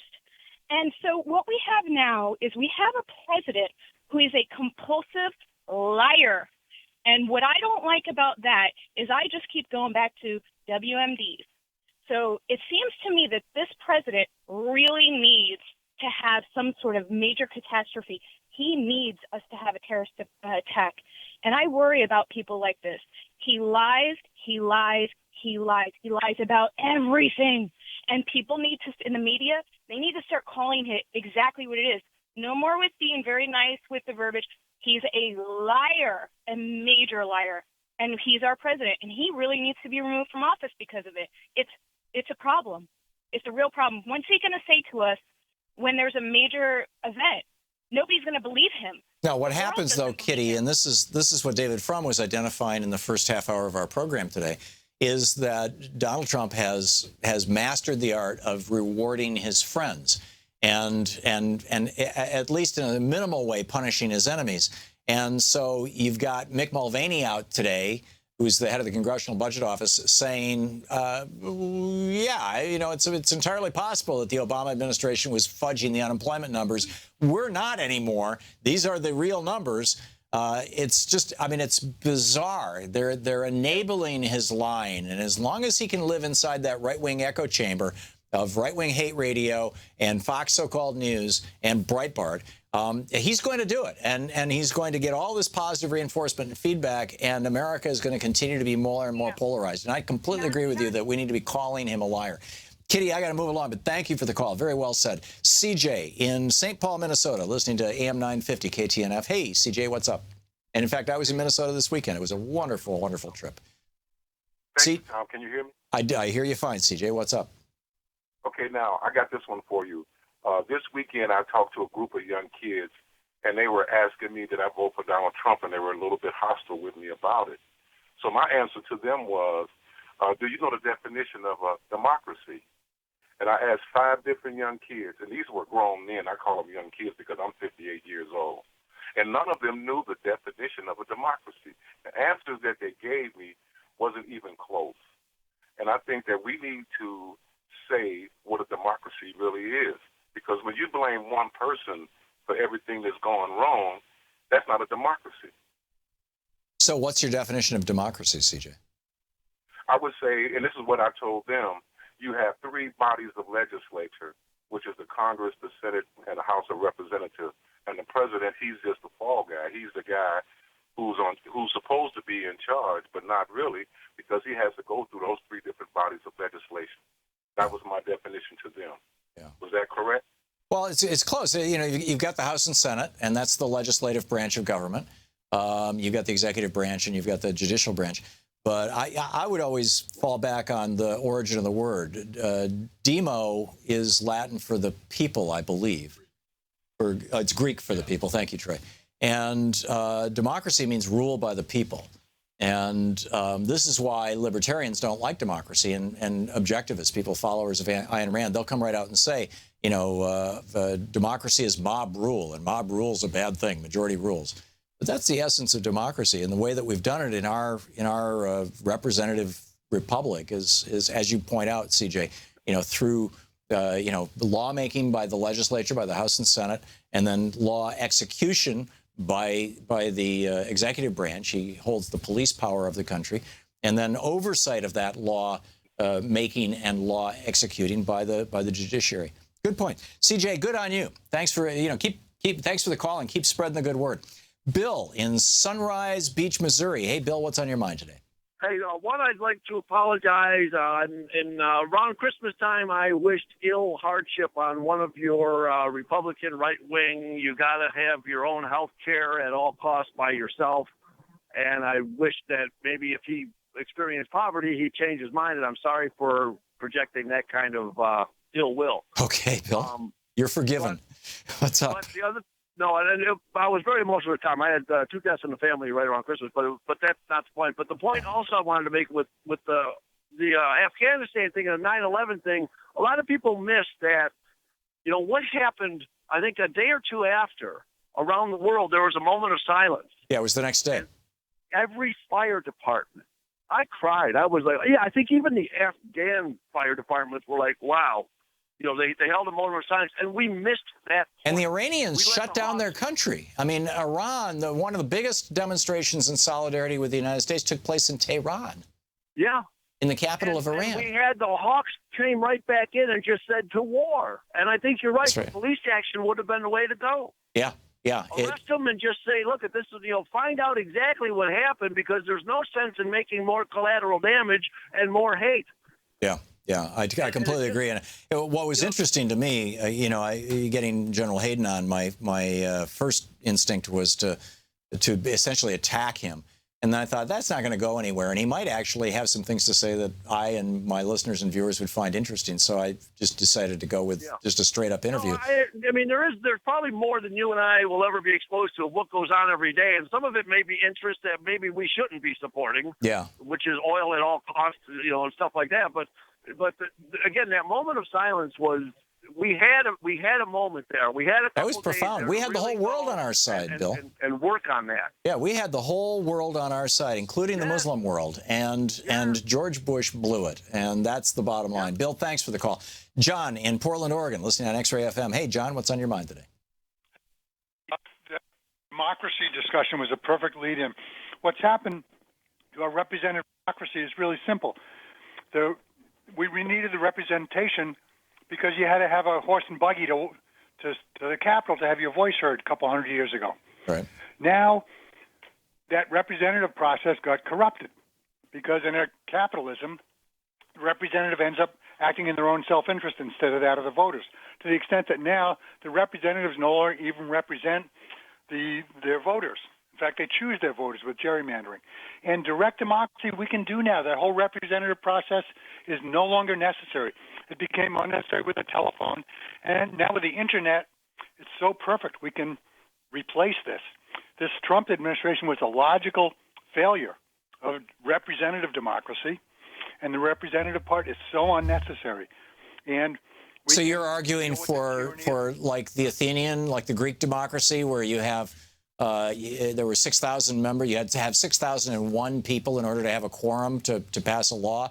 And basically, it was like jury duty. Citizens were just, randomly once a year, you had to serve a year. And if you didn't show up, you were called an idiota, which is where we got the word idiot from. Is that what you're suggesting? Well, everybody was involved, but we don't need to do that. We can do it over the Internet now. Yeah. Women's issues. Women could have a 2-to-1 or 5-to-1 vote.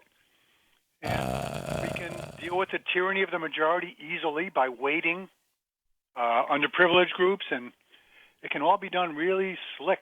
Yeah, the tyranny of the majority it's typically the tyranny of the minority. That's why it's such a non sequitur.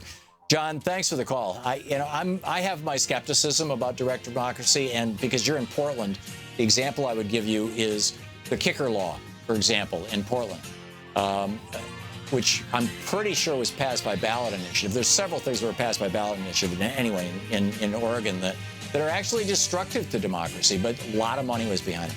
Anyhow, don't forget, democracy is not a spectator sport. It requires all of us. That includes you. Have a great day, and if you're on the East Coast, be very careful over the next 24 hours.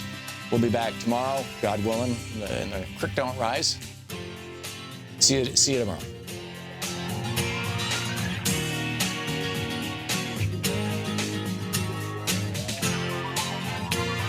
You've been listening to Thom Hartmann. For audio and video archives, visit thomhartmann.com. The Thom Hartmann Program is brought to you in part by the Hayden Forecast, an investment newsletter with weekly updates of leading market indicators and a monthly deep dive into what the details of the economy and the markets mean for investors and retirees. On the web at haydenmarkets.com. Wines have some of the highest pesticide levels in our food chain. This hour brought to you by ecowine.com. Pesticide-free wines, organic wines, imported from France by the Organic Wine Company, ecowine.com. The Thom Hartmann Program is brought to you in part by Super Beets. Super Beets are sourced from non-GMO beets, and they're packed with dietary nitrates. helping to produce nitric oxide for more energy, stamina, and support for healthy blood pressure levels naturally. For more information, call 800-223-8242 or visit freespeechbeats.com.